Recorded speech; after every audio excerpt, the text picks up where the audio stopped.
हरे कृष्ण।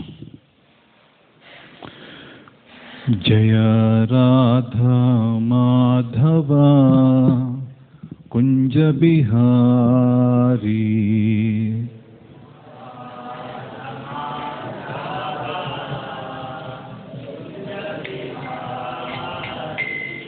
जय राधा माधवा कुंज बिहारी,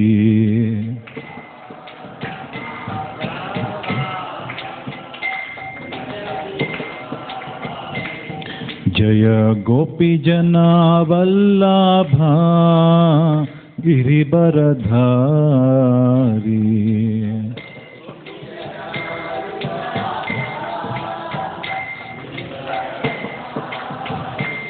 जय गोपी जना वल्लभा गिरिवरधारी,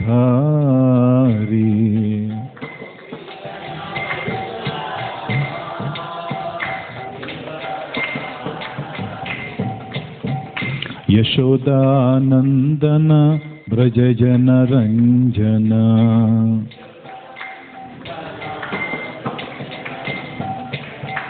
यशोदानंदन ब्रज जन रंजना,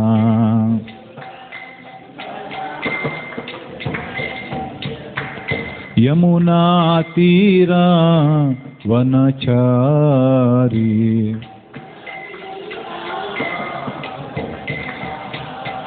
यमुना तीरा वनचारी, यमुना तीरा वन।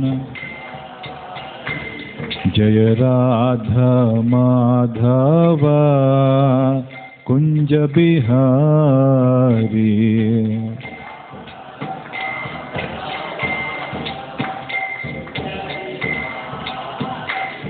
हरे कृष्णा हरे कृष्णा कृष्णा कृष्णा हरे हरे, हरे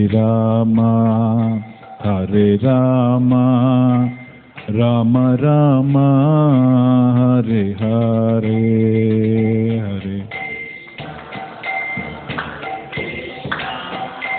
कृष्णा कृष्ण।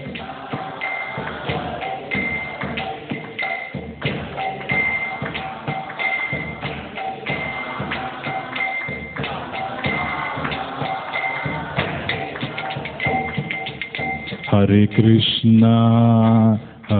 कृष्णा कृष्णा कृष्णा हरे हरे, हरे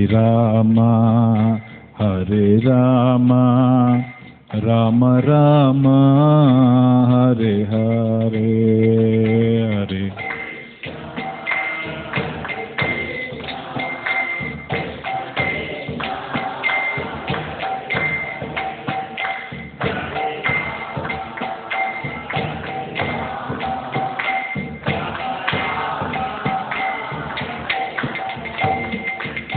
हरे कृष्णा कृष्णा कृष्णा हरे हरे, हरे राम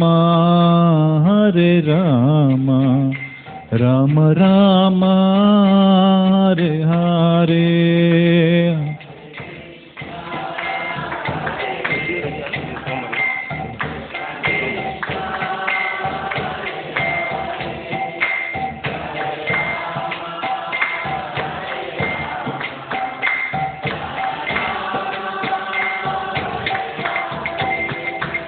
हरे कृष्णा कृष्णा कृष्णा हरे हरे, हरे राम राम राम हरे हरे, हरे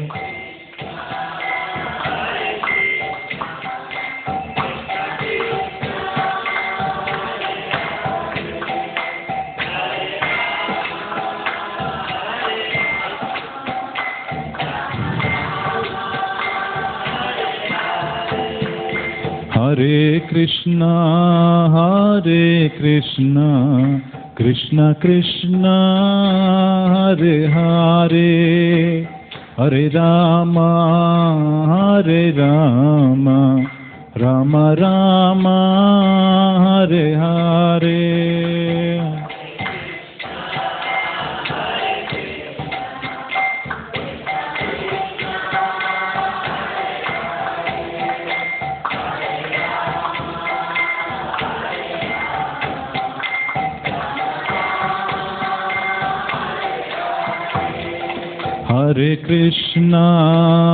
Hare Krishna, Krishna Krishna, Hare Hare, Hare Rama,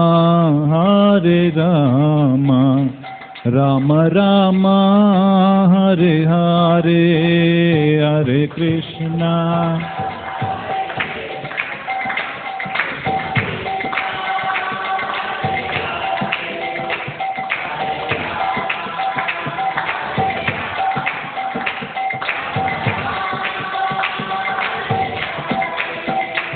Jaya Radha Madhav, Jaya Radha Madhav, Radha Madhav, Jaya Radha Madhav.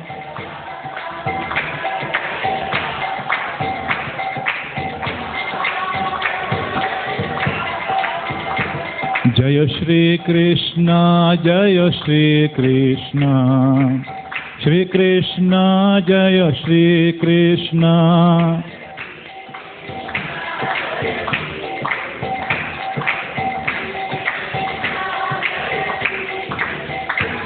Jaya Dayal Nitai, Jaya Gaura Hari, Dayal Nitai, Jaya Gaura Hari.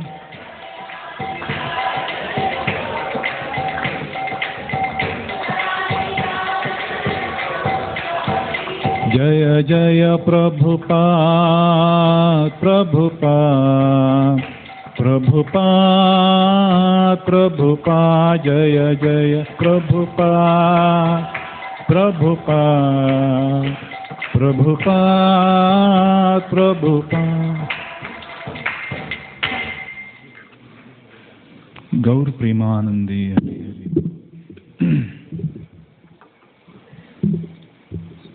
Om Namo Bhagavate Vasudevaya.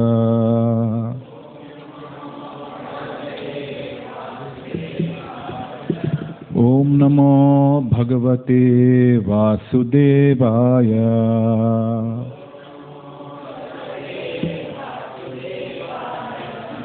Om Namo Bhagavate Vasudevaya.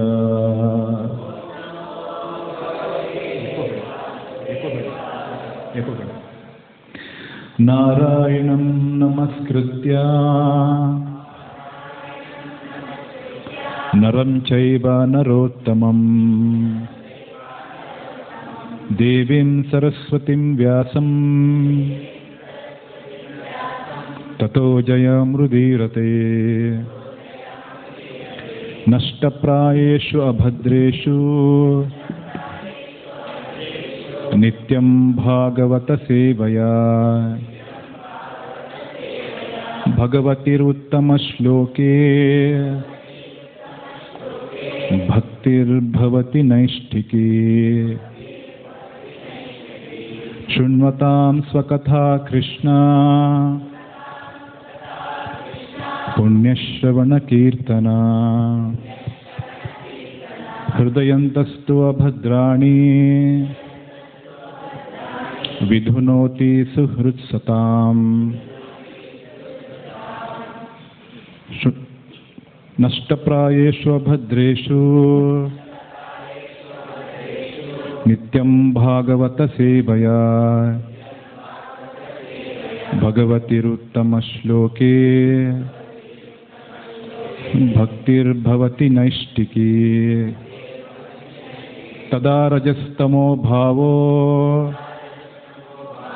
Kamalobhadayaschaye Chaitayetairana Viddham Stitam Sattve Prasidati Evam Prasanna Manaso ಭಗವದ್ಭಕ್ತಿರ್ಯೋಗತಃ ಭಗವತ್ತತ್ವವಿಜ್ಞಾನಂ ಮುಕ್ತಸಂಗಸ್ಯ ಜಾಯತೆ ಬಿದ್ಯತೆ ಹೃದಯಗ್ರಂಥಿ ಛಿದ್ಯಂತೆ ಸರ್ವಸಂಶಯ ಕ್ಷೀಯಂತೆ ಚಾಸ್ಯ ಕರ್ಮಾಣಿ ದೃಷ್ಟ ಏವಾತ್ಮನೀಶ್ವರೇ. ಹರೇ ಕೃಷ್ಣ. ಎಲ್ಲರಿಗೆ ಭಾನುವಾರದ ಈ ವಿಶೇಷ ಕಾರ್ಯಕ್ರಮಕ್ಕೆ ಸ್ವಾಗತ. ನಾವೀ ದಿನ ಶ್ರೀಮದ್ ಭಾಗವತಂ ಮೊದಲನೇ ಸ್ಕಂದ 13ನೇ ಅಧ್ಯಾಯ 32ನೇ ಶ್ಲೋಕ 33 ಮತ್ತು 34ನೇ ಶ್ಲೋಕದಿಂದ ತಿಳುವಳಿಕೆಯನ್ನು ಪಡ್ಕೋತೀವಿ.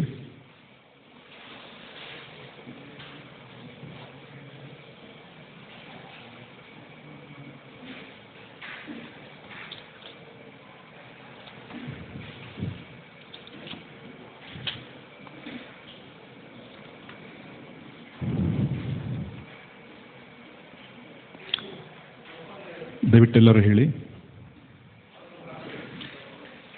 ತತ್ರ ಸಂಜಯಮಾಸೀನಂ ಪ್ರಪಚ್ಚೋದ್ವಿಗ್ನಮಾಸನಃ ಪ್ರಪಚ್ಚೋದ್ವಿಗ್ನಮಾನಸಃ ಗಾವಲ್ಗಣೆ ಕ್ವನಸ್ತೋ ತತೋ ಗಾವಲ್ಗಣೆ ಕ್ವನಸ್ತತೋ ವೃದ್ಧೋ ಹೀನಶ್ಚ ನೇತ್ರಯೋ. ತತ್ರ ಸಂಜಯಮಾಸೀನಂ ಪ್ರಪ್ರಚ್ಛೋದ್ವಿಗ್ನಮಾನಸಃ ಗಾವಲ್ಗಣೆ ಕ್ವನಸ್ತಾತೋ ವೃದ್ಧೋ ಹೀನಶ್ಚ ನೇತ್ರಯೋ. ತತ್ರ ಸಂಜಯಮಾಸೀನಂ ಪ್ರಪ್ರಚ್ಛೋದ್ವಿಗ್ನಮಾನಸಃ ಗಾವಲ್ಗಣೆ ಕ್ವನಸ್ತಾತೋ ವೃದ್ಧೋ ಹೀನಶ್ಚ ನೇತ್ರಯೋ. ಪ್ರಭು. ತತ್ರ ಸಂಜಯಮಾಸೀನಂ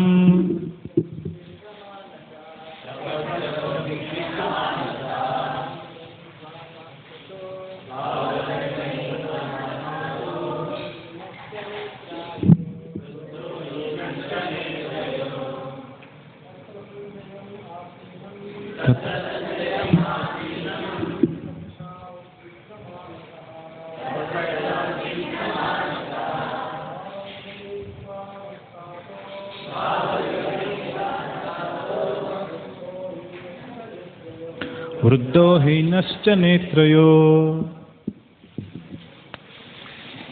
ಮಾತಾಜಿ. ತತ್ರ ಸಂಜಯಮಾಸೀನಂ ಪ್ರಪಚ್ಚೋದ್ವಿಗ್ನಮಾನಸಃ ಗಾವಲ್ಗಣೆ ಕ್ವನಸ್ತಾತೋ ವೃದ್ಧೋ ಹೀನಶ್ಚ ನೇತ್ರಯೋ.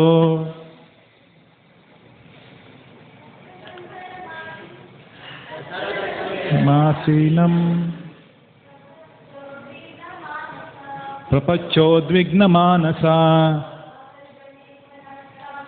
ಗಾವಲ್ಗಣೆ ಕ್ವನಸ್ತಾತೋ ವೃದ್ಧೋ ಹೀನಶ್ಚ ನೇತ್ರಯೋ.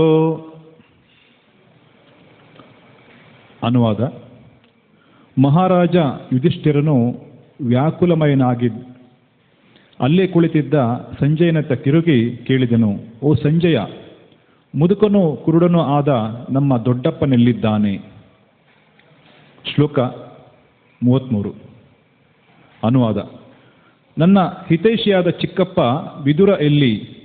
ತನ್ನ ಎಲ್ಲ ಮಕ್ಕಳ ಸಾವಿನಿಂದ ಅತ್ಯಂತ ವ್ಯಥೆಗೊಳಗಾದ ತಾಯಿ ಗಾಂಧಾರಿ ಎಲ್ಲಿದ್ದಾಳೆ?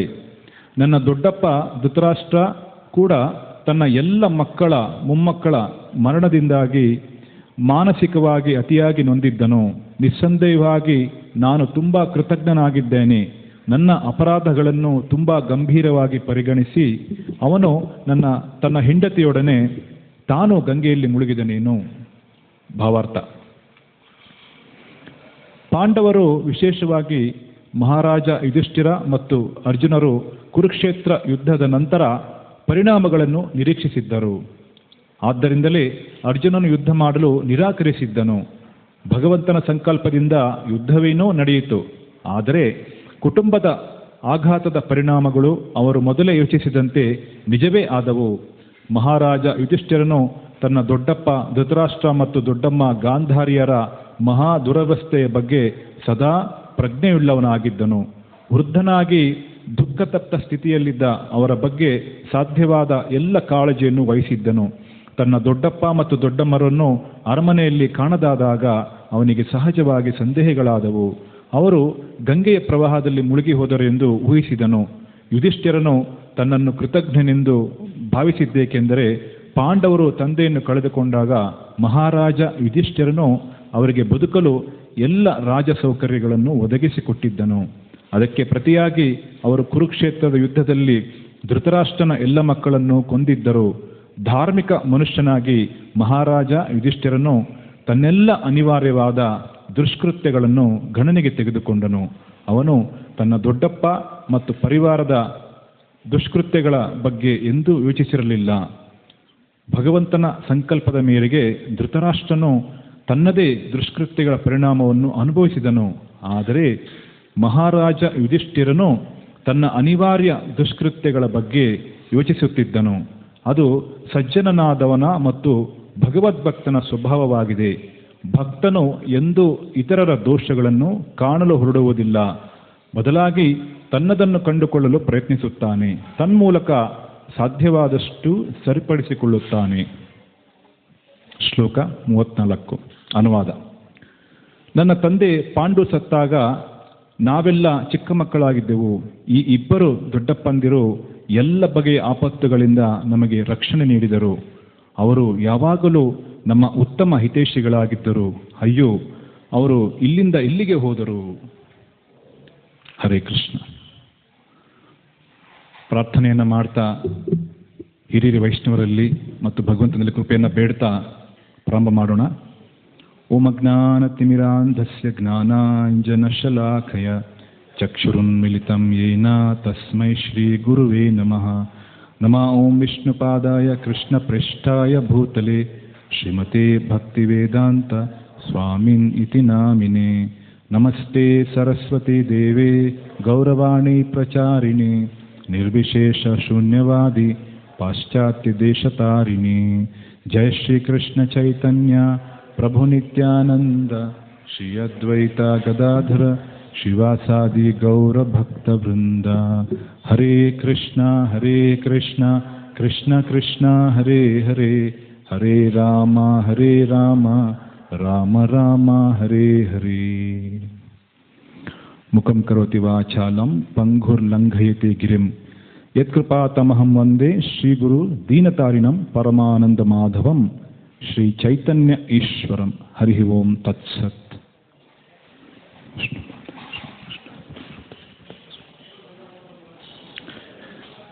ಹರೇ ಕೃಷ್ಣ. ಶ್ಲೋಕದ ಹಿನ್ನೆಲೆಯನ್ನು ನೋಡೋದಾದರೆ, ಮಹಾಭಾರತದಲ್ಲಿ ಕುರುಕ್ಷೇತ್ರ ರಣರಂಗದಲ್ಲಿ ಅಷ್ಟು ಕೋಟಿ ಸೈನಿಕರು, 64 ಕೋಟಿ ಸೈನಿಕರು ದೇಹವನ್ನು ತ್ಯಾಗ ಮಾಡಿದರು. ಅದರಲ್ಲಿ ಕೌರವರ ಪಕ್ಷದಲ್ಲಿದ್ದ ಪ್ರತಿಯೊಬ್ಬ ಸೈನಿಕ, ಪ್ರತಿಯೊಬ್ಬ ಯೋಧರು ದೇಹ ತ್ಯಾಗ ಮಾಡಿದರು. ಕೌರವರಲ್ಲಿ ಒಬ್ಬರು ಉಳಿದಿಲ್ಲ. ಉಳಿದಿರೋದು ಯಾರಂದರೆ ಗಾಂಧಾರಿ ಮತ್ತು ಯುಧಿಷ್ಠಿರ, ಧೃತರಾಷ್ಟ್ರ ಇಬ್ಬರೇ. ತನ್ನ ಎಲ್ಲ ಮಕ್ಕಳನ್ನು ಕಳ್ಕೊಂಡಿದ್ರು. ಆಗ ಆಶ್ರಯ ಇಲ್ಲ ಅವ್ರಿಗೆ. ಆಶ್ರಯ ಇಲ್ಲದೆ ಇರುವಂಥ ಕಾರಣದಲ್ಲಿ ಒಬ್ಬ ಏನಾದರೂ ಪರಾಜಿತ ಆದಾಗ ತನ್ನ ರಾಜ್ಯವನ್ನು ಬಿಟ್ಟು ಹೋಗಬೇಕಾಗತ್ತೆ. ಯಾವುದೇ ಆಶ್ರಯ ಇರೋದಿಲ್ಲ. ಆದರೆ ಭಗವಂತನ ಕೃಪೆ ನೋಡಿ ಧೃತರಾಷ್ಟ್ರನಿಗೆ ಒಳ್ಳೆ ಮಕ್ಕಳಿದ್ರು. ಮಕ್ಕಳು ಅಂದರೆ ಅವನು ಹುಟ್ಟಿದಂಥ ಮಕ್ಕಳಲ್ಲ, ತನ್ನ ತಮ್ಮ ಪಾಂಡವಿಗೆ ಹುಟ್ಟಿದಂಥ ಮಕ್ಕಳು. ಪಾಂಡವರು ಬಹಳ ಬುದ್ಧಿಯಲ್ಲಿ ಉತ್ತಮರಾಗಿದ್ದರು, ಗುಣದಲ್ಲಿ ಉತ್ತಮರಾಗಿದ್ದರು, ಜೊತೆಗೆ ಭಗವಂತನ ಭಕ್ತರಾಗಿದ್ದರು. ಹಾಗಾಗಿ ಯುದ್ಧ ಆದಮೇಲೆ ಕೂಡ ದೊಡ್ಡಪ್ಪ ದೊಡ್ಡಮ್ಮ ಅನ್ನೋ ಒಂದು ಅಭಿಮಾನವನ್ನು ಇಟ್ಕೊಂಡು ಅವ್ರ ಮನೆಯಲ್ಲಿ ಅವರನ್ನು ಆಶ್ರಯ ಕೊಟ್ಟು ಕಾಪಾಡ್ತಾ ಇದ್ರು. ಇವರೆಲ್ಲಿ ಹೋಗ್ತಾರೆ ಪಾಪ, ಇನ್ನು ಮುಂದೆ ಎಲ್ಲಿ ಹೋಗ್ತಾರೆ, ನಮ್ಮನಲ್ಲೇ ಇದ್ದುಕೊಂಡು ಇವ್ರ ಜೀವನವನ್ನು ಕಳೀಲಿ ಅಂತ ಆದರೂ ಇಷ್ಟೆಲ್ಲ ಆದರೂ ಸಹ ಅವರ ಕೃಪೆಯನ್ನೇ ಬೇಡ್ತಾ ಇದ್ರು, ಅವ್ರ ಹತ್ರ ಹೋಗಿ ಆಶೀರ್ವಾದ ಪಡ್ಕೊಳ್ತಾ ಇದ್ರು. ಇದು ಸಜ್ಜನರ ಮತ್ತು ಸಾಧುಗಳ ವಿಶೇಷವಾದಂಥ ಲಕ್ಷಣ ಅಂತ ಹೇಳ್ಬೋದು. ಸಜ್ಜನರು ಮತ್ತು ಸಾಧುಗಳು ಅವ್ರಿಗೆ ವಿಶೇಷವಾದಂಥ ಗುಣಗಳು ಇರುತ್ತವೆ. ಆ ಗುಣಗಳೇನು ಶ್ರೀಮದ್ ಭಾಗವತಮಲ್ಲಿ ಹೇಳ್ತಾ ಇದ್ದಾರೆ ಅಂದರೆ, ವಿಶೇಷವಾದ ಗುಣಗಳಲ್ಲಿ ಬಹಳ ಮುಖ್ಯವಾದಂಥ ಗುಣ ಸಾಧುಗಳದ್ದು ಏನು ಹೇಳ್ತಾ ಇದ್ದಾರೆ, ತಿತಿಕ್ಷವ ಕಾರುಣಿಕ ಸುಹೃದ ಸರ್ವದೇಹಿನಾಂ ಅಜಾತ ಶತ್ರುವ ಶಾಂತ ಸಾಧವ ಸಾಧುಭೂಷಣ ಅಂತೇಳಿ. ತಿತಿಕ್ಷವ ಅಂದರೆ ಮೊದಲನೇದು ಗುಣ ಬಹಳ ಸಹನಶೀಲತೆ. ಎಷ್ಟೇ ದುಃಖ ಬಂದರೂ ಎಷ್ಟೇ ಕಷ್ಟಗಳು ಬಂದರೂ ಅವರು ಅದನ್ನು ಸಹಿಸಿಕೊಂಡು ಜೀವನದಲ್ಲಿ ಮುಂದಕ್ಕೆ ಹೋಗುವಂಥ ಒಂದು ಗುಣ ಸಾಧುಗಳಲ್ಲಿ ಇರುತ್ತೆ. ತಿತಿಕ್ಷವ ಕಾರುಣಿಕ, ಕಾರುಣಿಕ ಅಂದರೆ ಕರುಣೆಯಿಂದ ತುಂಬಿರೋರು. ಬೇರೆ ಜೀವಿಗಳಲ್ಲಿ ಅಪಾರವಾದಂಥ ಕರುಣೆ ಭಗವಂತನ ಭಕ್ತರಿಗಿರುತ್ತೆ. ಕೃಷ್ಣ ಸಹ ಅದನ್ನೇ ಭಗವದ್ಗೀತೆಯಲ್ಲಿ ಹೇಳ್ತಾರೆ, ಬ್ರಹ್ಮಭೂತ ಪ್ರಸನ್ನಾತ್ಮ ನ ಶೋಚ್ಯತಿ ನ ಕಾಂಕ್ಷತಿ ಸಮ ಸರ್ವೇಷು ಭೂತೇಶು ಮದ್ಭಕ್ತಿಂ ಲಭತೆ ಪರಾಂ. ಸಾಧುಗಳು ಭಕ್ತರು ಎಲ್ಲ ಜೀವಿಗಳನ್ನು ತನ್ನಂತೆಯೇ ಕಾಣ್ತಾರೆ. ಅವರು ತನ್ನನ್ನು ಯಾವ ರೀತಿ ನೋಡ್ತಾರೋ ಎಲ್ಲ ಜೀವಿಗಳನ್ನು ಅದೇ ರೀತಿ ನೋಡ್ತಾರೆ. ಯಾರನ್ನು ಅವರು ದ್ವೇಷ ಮಾಡೋದಿಲ್ಲ. ಕಾರುಣಿಕ ಸುಹೃದ ಅಂದರೆ ಹಿತೈಷಿ, ವೆಲ್ ವಿಷರ್. ವೆಲ್ ವಿಷರ್ ಅಂದರೆ ನಮ್ಮ ಹಿತವನ್ನು ಬಯಸುವಂಥವ್ರು. ಯಾವಾಗಲೂ ಅದು ಆಧ್ಯಾತ್ಮಿಕವಾಗಿ ಭೌತಿಕವಾಗಿ ಆಗಿರಲಿ, ನಮ್ಮ ಹಿತವನ್ನು ಯಾರು ಬಯಸ್ತಾರೋ ಅವ್ರನ್ನ ವೆಲ್ ವಿಷರ್ ಅಂತ ಕರಿತೀವಿ. ಉದಾಹರಣೆಗೆ, ಯಾರು ನಮ್ಮ ಸಹಾಯಕ್ಕೆ ಬರ್ತಾರೋ ಅವರೇ ನಮ್ಮ ಸ್ನೇಹಿತರು. ನಮ್ಮ ಕಷ್ಟ ಕಾಲದಲ್ಲಿ ಸಹಾಯಕ್ಕೆ ಬರ್ದಿರೋರನ್ನ ನಾವು ಸ್ನೇಹಿತರು ಅಂತ ಹೇಳೋಕ್ಕಾಗಲ್ಲ, ಆದರೆ ಕಷ್ಟ ಕಾಲದಲ್ಲಿ ಸಹ ನಮ್ಮ ಸಹಾಯಕ್ಕೆ ಬರೋರನ್ನ ನಾವು ಸ್ನೇಹಿತರು ಅಂತ ಕರಿತೀವಿ. ಅ friend in need, friend in deed. ಯಾರು ಕಷ್ಟದಲ್ಲಿ ಬರ್ತಾರೋ ಅವರೇ ನಿಜವಾದಂಥ ಸ್ನೇಹಿತರು, ಹಿತೈಷಿಗಳು. ಸುಹೃದ ಸರ್ವದೇಹಿನಾಂ, ಎಲ್ಲ ಜೀವಿಗಳಲ್ಲಿ. ಅಜಾತ ಶತ್ರುವ, ಅವ್ರಿಗೆ ಯಾರೂ ಶತ್ರುಗಳಿಲ್ಲ. ಶತ್ರುಗಳಿಲ್ಲ ಅಂದರೆ ದೊಡ್ಡ ಯುದ್ಧ ಆಯ್ತಲ್ಲ ಅಂತ ತಿಳ್ಕೊಬೋದು, ಆದರೆ ನಡೆದಿದ್ದೇನೋ ಧರ್ಮಕ್ಕಾಗಿ ಯುದ್ಧ ನಡೆದಿದೆ. ಹಾಗಾಗಿ ಧರ್ಮಯುದ್ಧ ಆದಮೇಲೂ ಸಹ ಅವ್ರಿಗೆ ಅಪಾರವಾದಂತಹ ಕೃಪೆ, ಅಪಾರವಾದಂಥ ಒಂದು ಕರುಣೆ ಅವರ ಒಂದು ದೊಡ್ಡಪ್ಪನ ಮೇಲೆ ಇತ್ತು. ಯುಧಿಷ್ಠಿರ ಮಹಾರಾಜನಿಗೆ ಅದು ಬಹಳ ವಿಶೇಷವಾದಂಥ ಗುಣ ಇತ್ತು. ಭಕ್ತರು ವಿಶೇಷವಾದಂಥ ಗುಣವನ್ನು ಪಡ್ಕೊಂಡಿರ್ತಾರೆ. ಆದರೆ ಭಕ್ತನ ಗುಣಗಳು ಏನೋ ಇದೆ. ಭಕ್ತರು ಅಂದಿದ ತಕ್ಷಣ ಈಗಿನ ಕಾಲದಲ್ಲಿ ಸಮಾಜದಲ್ಲಿ ನೋಡ್ಬೋದು, ಎಲ್ಲ ಕಡೆ ಭಕ್ತರದು ಮಾತಾಡ್ತಾರೆ. ರಾಜಕೀಯದಲ್ಲಾಗಿರ್ಬೋದು, ಸಮಾಜದಲ್ಲಾಗಿರ್ಬೋದು, ಸಾಮಾಜಿಕವಾಗಿ ಎಲ್ಲ ಕಡೆ ಭಕ್ತರ ಬಗ್ಗೆ ಮಾತಾಡ್ತಾ ಇರ್ತಾರೆ. ಆದರೆ ಭಕ್ತ ಅಂದರೆ ಏನು, ಯಾರು ಡಿವೋಟಿ, ನಿಜವಾಗ್ಲೂ ಭಕ್ತ ಅಂದರೆ ಏನು, ಅವ್ರಿಗಿರುವಂಥ ಲಕ್ಷಣಗಳೇನು ಅಂತ ನೋಡಿದಾಗ ಭಕ್ತರಿಗೆ ಸಹ ಒಂದು ಲಕ್ಷಣಗಳು ಇರ್ತವೆ. ಯಾವ ರೀತಿ ಒಬ್ಬ ಶ್ರೀಮಂತನಿಗೆ ಒಂದು ಲಕ್ಷಣ ಇದೆಯೋ, ಶ್ರೀಮಂತನಿಗೆ ಏನು ಲಕ್ಷಣ ಇದೆ, ಅಕಸ್ಮಾತ್ತಾಗಿ ಒಬ್ಬ ಬಂದು ಹರಿದೋಗಿರುವಂಥ ಬಟ್ಟೆ ಹಾಕ್ಕೊಂಡಿದ್ದಾನೆ, ಅವನ ಹತ್ರ ಏನೂ ಇಲ್ಲ, ಭಾಳ ದಿನ ಸ್ನಾನ ಮಾಡಿಲ್ಲ, ತಲೆ ಬಾಚಿಲ್ಲ, ಅವನ ತನ್ನನ್ನು ತಾನು ಭಾಳ ದೊಡ್ಡ ಶ್ರೀಮಂತ ಅಂತ ಹೇಳ್ಕೊಂಡ್ರೆ ಯಾರೂ ನಂಬೋದಿಲ್ಲ. ಅದೇ ರೀತಿ ಒಬ್ಬ ಸುಂದರವಾದಂಥ ವ್ಯಕ್ತಿಗೆ ಸಹ ಒಂದು ಲಕ್ಷಣ ಇರುತ್ತೆ. ಒಬ್ಬ ಕುರೂಪಿಯಾಗಿದ್ದರೆ ಅವನಿಗೂ ಸಹ ಒಂದು ಲಕ್ಷಣ ಆಗಿರುತ್ತೆ. ಒಬ್ಬ ಹಸ್ತವನಿಗೆ ಒಂದು ಲಕ್ಷಣ ಇರುತ್ತೆ. ಹಸ್ತವನು ಭಾಳ ಸುಸ್ತಾಗಿರ್ತಾನೆ. ಅದೇ ರೀತಿ ಸಂತೃಪ್ತಿಯಾಗಿ ಊಟ ಮಾಡಿರೋವನಿಗೂ ಸಹ ಒಂದು ಲಕ್ಷಣ ಇರುತ್ತೆ, ಅವನು ಸಂತೃಪ್ತಿಯಿಂದ ಇರ್ತಾನೆ. ಅದೇ ರೀತಿ ಭಕ್ತನಿಗೆ ಸಹ ಒಂದು ಒಳ್ಳೆ ಲಕ್ಷಣಗಳಿದ್ದಾವೆ. ಆ ಲಕ್ಷಣಗಳೇನು ಅಂದರೆ ಅವನು ಶುದ್ಧ ವೈಷ್ಣವನಾಗಿರ್ತಾನೆ, ಎಲ್ಲ ಗುಣಗಳನ್ನು ಪಡ್ಕೊಂಡಿರ್ತಾನೆ. ಈಗಾಗಲೇ ನಾವು ಚರ್ಚೆ ಮಾಡಿರೋ ಪ್ರಕಾರ ಸುಹೃದ ಸರ್ವದೇಹಿನಾಂ, ಎಲ್ಲ ಜೀವಿಗಳಲ್ಲಿ ದಯೆಯುಳ್ಳವನಾಗಿರ್ತಾನೆ, ಶಾಂತಿಯಿಂದ ಇರ್ತಾನೆ, ಅಜಾತ ಶತ್ರು ಆಗಿರ್ತಾನೆ. ಈ ರೀತಿ ಅನೇಕ ಗುಣಗಳನ್ನು ಪಡ್ಕೊಂಡಿರ್ತಾರೆ. ಆದರೆ ಈ ಎಲ್ಲ ಶುದ್ಧ ವೈಷ್ಣವರಾಗಿ ಶುದ್ಧ ಭಕ್ತರಾಗೋದು ಅನ್ನೋದು ಅಷ್ಟು ಸುಲಭದ ವಿಚಾರ ಅಲ್ಲ. ಅಂದರೆ ಶುದ್ಧ ಭಕ್ತಿ ಮಾಡಬೇಕು, ಪರಿಶುದ್ಧವಾದಂಥ ಒಬ್ಬ ಭಕ್ತನ ನೆಲೆಗೆ ಬರಬೇಕು ಅನ್ನೋದು ಸಾಮಾನ್ಯವಾದ ಮಾತಲ್ಲ. ಅದಕ್ಕೆ ಕೆಲವೊಂದು ವರ್ಷಗಳೇ ತಗೋಬಹುದು, ಕೆಲವು ಸರಿ ಅನೇಕ ಜನ್ಮಗಳು ಬೇಕಾದರೆ ಆಗ್ಬೋದು. ಎಷ್ಟೋ ಜನ್ಮಗಳಾದಮೇಲೆ ಶುದ್ಧ ಭಕ್ತಿಯ ನೆಲೆಗೆ ಒಬ್ಬ ಬರ್ಬೋದು. ಅದಕ್ಕೆ ಭಗವಂತ ಹೇಳ್ತಾರೆ ಅನೇಕ ಜನ್ಮ ಸಂಸಿದ್ಧ ಅಂತ. ಅನೇಕ ಜನ್ಮಗಳಾದ್ಮೇಲೆ ಸಹ ಅವರು ಒಂದು ಶುದ್ಧ ಭಕ್ತಿಯ ನೆಲೆಗೆ ಬರೋದಕ್ಕೆ ಸಾಧ್ಯ ಆಗ್ಬೋದು ಅಥವಾ ಸಾಧ್ಯ ಆಗದೇ ಇರ್ಬೋದು. ಹಾಗಾಗಿ ಪ್ರಗತಿ ಸಾಧಿಸೋದಕ್ಕೆ ಯಾರಾದರೂ ಭಕ್ತರು ಭಗವಂತನ ಮಂದಿರಕ್ಕೆ ಬರ್ತಾ ಇದ್ದಾರೆ, ಕೃಷ್ಣ ಭಕ್ತಿಯ ನೆಲೆಗೆ ಬರ್ತಾ ಇದ್ದಾರೆ ಅಂದಾಗ ಅವರಲ್ಲಿ ನಾವು ಎಲ್ಲವನ್ನ ಅಪೇಕ್ಷೆ ಪಡೋಕ್ಕಾಗಲ್ಲ. ಉದಾಹರಣೆಗೆ ಪ್ರಾರಂಭದ ದಿಶೆಯಲ್ಲಿ ನೀವು ಕಲಿತಾ ಇರುವಂಥ ಶಾಲೆಯಲ್ಲಿ ಕಲಿತಾ ಇರುವಂಥವ್ರು 2ನೇ ಕ್ಲಾಸ್ ಸ್ಟೂಡೆಂಟ್ ಹತ್ರ ಹೋಗಿ ನೀವು PhD ಏನಾದರೂ ಒಂದು ಕ್ಯಾಲ್ಕುಲೇಷನ್ನು, ಮ್ಯಾಥ್ಸ್ ಕ್ಯಾಲ್ಕುಲೇಷನ್ ಅವ್ರಿಗೆ ಕೇಳಿ, ಅವ್ರು ನಿಮಗೆ ಹೇಳ್ತಾರಾ? ಅವ್ರಿಗೇನು ಗೊತ್ತು? 2+2 = 4 ಅಂತ ಕೇಳಿ ತಕ್ಷಣ ಹೇಳ್ತಾರೆ. ದೊಡ್ಡ ಕಾಂಪ್ಲೆಕ್ಸ್ ಆಗಿರುವಂಥ ಒಂದು ಮ್ಯಾಥಮೆಟಿಕ್ಸ್ ಫಾರ್ಮುಲಾ ನೀವು ಅವ್ರ ಮುಂದೆ ತೊಗೊಂಡೋಗಿ ಇಟ್ಟಾಗ ಅವ್ರು ಅದನ್ನು ಸಾಲ್ವ್ ಮಾಡೋಕ್ಕಾಗದೇ ಇರ್ಬೋದು. ಅವ್ರಿಗೆ ಅದು ಬರೋದಿಲ್ಲ ಅಂತ ನಾವು ಆ ಶಿಕ್ಷಕರನ್ನಾಗಲಿ ಆ ಶಾಲೆನಾಗಲಿ ನಿಂದನೆ ಮಾಡೋಕ್ಕಾಗಲ್ಲ. ಕಾರಣ ಏನು? ಅವ್ರಿಗೆ ಗೊತ್ತಿರೋದಷ್ಟೇ. ಕಾಲಕ್ರಮದಲ್ಲಿ ಅವರು ಕ್ರಮವಾಗಿ ಅರ್ಥ ಮಾಡ್ಕೊಳ್ತಾ ಮುಂದುವರಿತಾ ಅವರು ಆ ಒಂದು ನೆಲೆಗೆ ಬರ್ತಾರೆ. ಅದೇ ಪ್ರಕಾರ ಭಕ್ತಿ ಸೇವೆಯಲ್ಲೂ ಸಹ ಭಕ್ತರು ಏನಿದ್ದಾರೆ ಅವರು ಕ್ರಮವಾಗಿ ಮುಂದುವರಿತಾರೆ ವಿನಃ ಒಂದೇ ಸರಿ ಅವರು ಮುಂದುವರಿಯೋದಕ್ಕೆ ಸಾಧ್ಯ ಇಲ್ಲ. ಯಾರೇ ಆಗಲಿ. ಅಕಸ್ಮಾತಾಗಿ ನಾವು ಒಂದು ಹಾಸ್ಪಿಟಲ್ಗೆ ಹೋಗಿದ್ದೀವಿ ಅಂತ ತಿಳ್ಕೊಳ್ಳೋಣ. ಹಾಸ್ಪಿಟಲಲ್ಲಿ ಹೋದಾಗ ನಾವು ನೋಡಿಬಿಟ್ಟು ಇವ್ರಿಗೂ ಕಾಯಿಲೆ ಇದೆ, ಇವ್ರಿಗೂ ಕಾಯಿಲೆ ಇದೆ, ಖಂಡಿತವಾಗ್ಲೂ ಇದ್ದೇ ಇರುತ್ತೆ. ಆಸ್ಪತ್ರೆ ಏನಕ್ಕೋಸ್ಕರ ಮಾಡಿರೋದು? ನಮ್ಮ ಕಾಯಿಲೆನ ವಾಸಿ ಮಾಡೋಕ್ಕೋಸ್ಕರ ಇರೋದು. ಹಾಗಾಗಿ ಆ ಒಂದು ನೆಲೆಯಲ್ಲಿ ನಾವು ಖಂಡಿತವಾಗ್ಲೂ ಆಸ್ಪತ್ರೆಯಲ್ಲಿದ್ದಾಗ ಏನಾದರೂ ಒಂದು ಕಾಯಿಲೆ ನಮಗೆ ಇದ್ದೇ ಇರುತ್ತೆ, ಗುಣಪಡಿಸ್ಕೊಳ್ಳೋಕ್ಕೋಸ್ಕರ ಬಂದಿರ್ತೀವಿ ಹೊರತು ಸಂಪೂರ್ಣ ಆರೋಗ್ಯವಾಗಿರೋರು ಆಸ್ಪತ್ರೆಗೇನು ಬರೋ ಅಗತ್ಯ ಇಲ್ಲ. ಅದೇ ರೀತಿ ಪಾಠಶಾಲೆಯಲ್ಲಿ ಓದ್ತಾ ಇರೋರು ಸಹ ಕ್ರಮವಾಗಿ ಓದ್ತಾ ಒಂದು ಹಂತಕ್ಕೆ ಬರ್ತಾರೆ.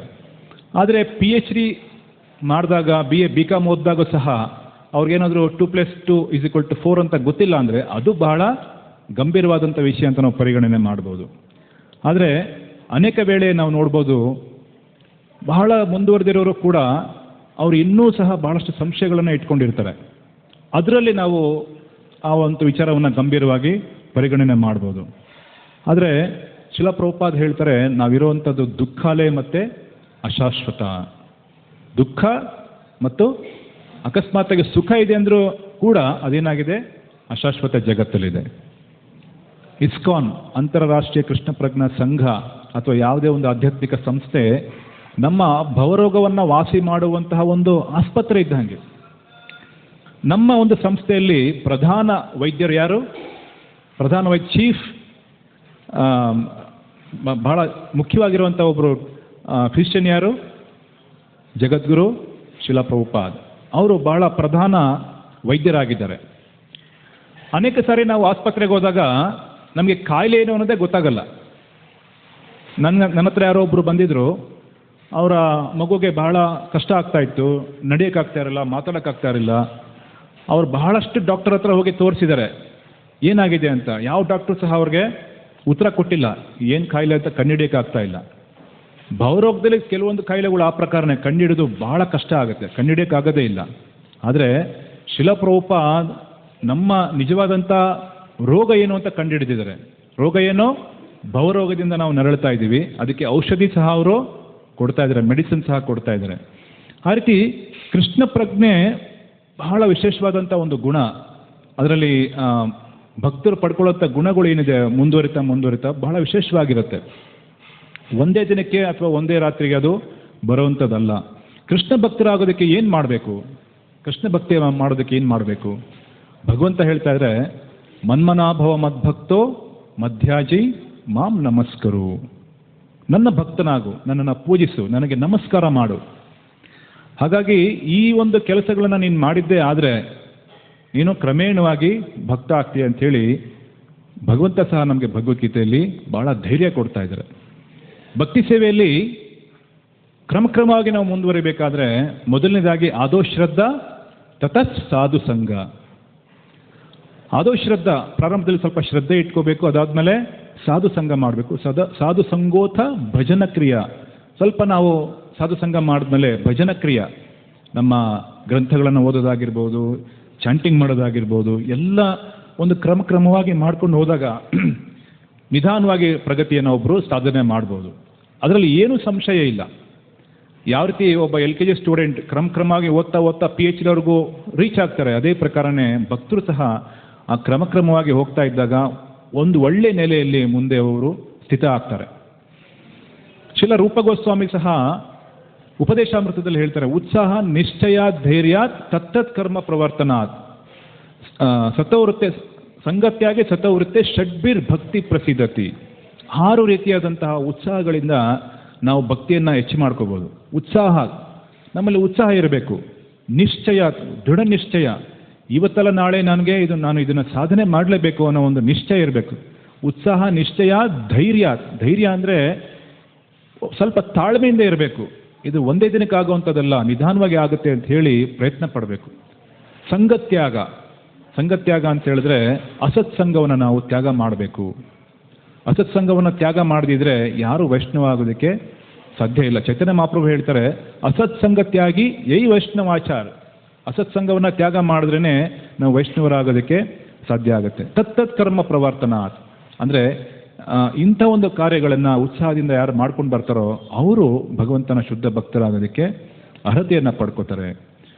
ಅಸತ್ಸಂಗತ್ಯಾಗಿ ತತ್ತತ್ ಕರ್ಮ ಪ್ರವರ್ತನಾತ್ ಸತವೃತ್ತೆ ಸಂಗತ್ಯಾಗ ಸತವೃತ್ತೆ. ಅಂದರೆ ಸತವೃತ್ತಿ ಅಂದರೆ ಒಳ್ಳೆಯ ಸೇವೆಗಳನ್ನು ಭಗವಂತನಿಗಾಗಿ ಮಾಡೋದು, ಅದನ್ನು ಸತವೃತ್ತಿ ಅಂತ ಕರೀತಾರೆ.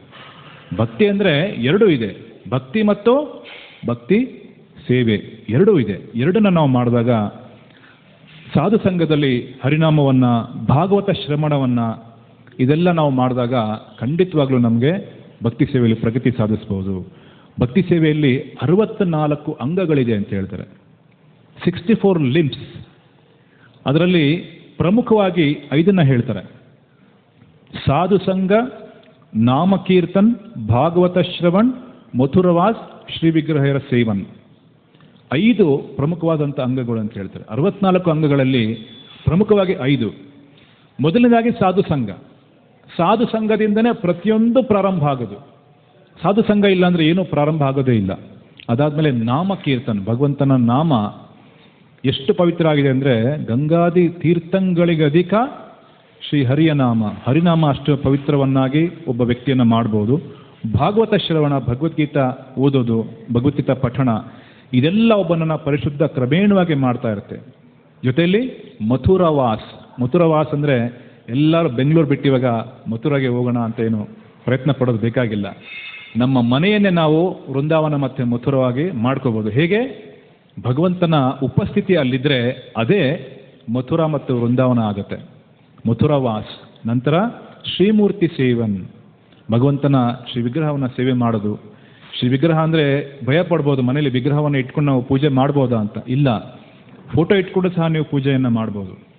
ಹೀಗೆ ಪ್ರಗತಿಯನ್ನು ಮಾಡ್ತಾ ಒಬ್ಬ ವ್ಯಕ್ತಿ ತಾನು ಉನ್ನತವಾದಂಥ ಭಕ್ತಿಯ ನೆಲೆಗೆ ಹೋಗ್ಬೋದು. ಇದನ್ನು ಸಾಧನೆ ಮಾಡೋದಕ್ಕೆ ಯಾರು ಸರ್ಟಿಫಿಕೇಟ್ ಕೊಡೋದು ಬೇಕಾಗಿಲ್ಲ.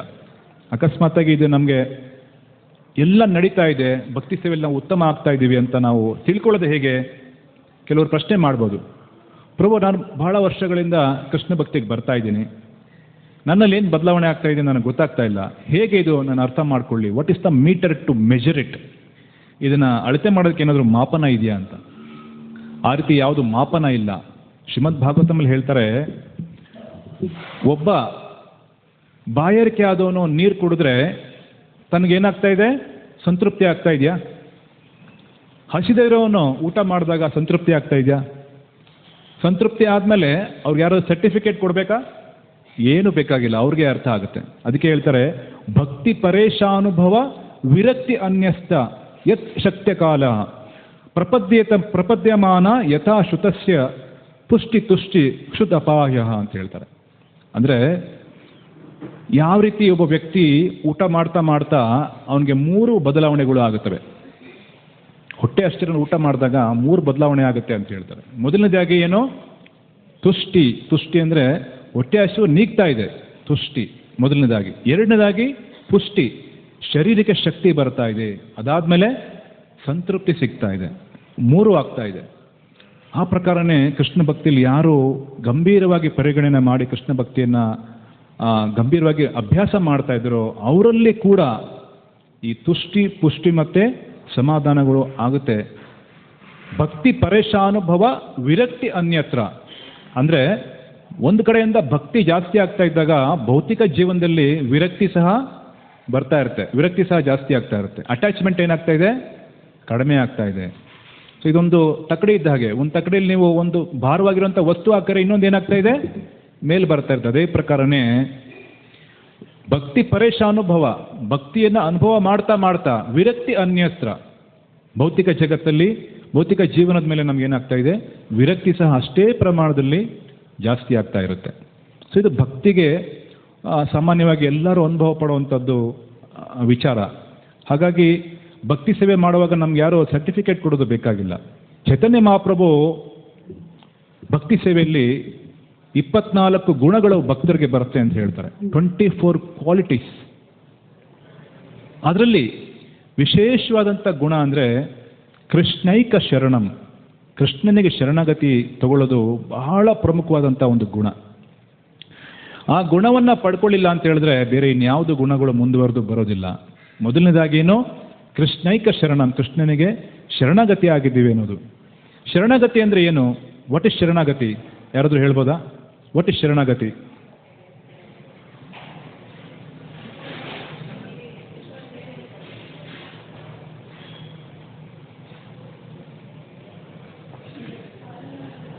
ಎಸ್, ಸಮರ್ಪಣೆ. ಓಕೆ, ಇನ್ನೇನಾದರೂ ಹೇಳ್ಬೋದಾ?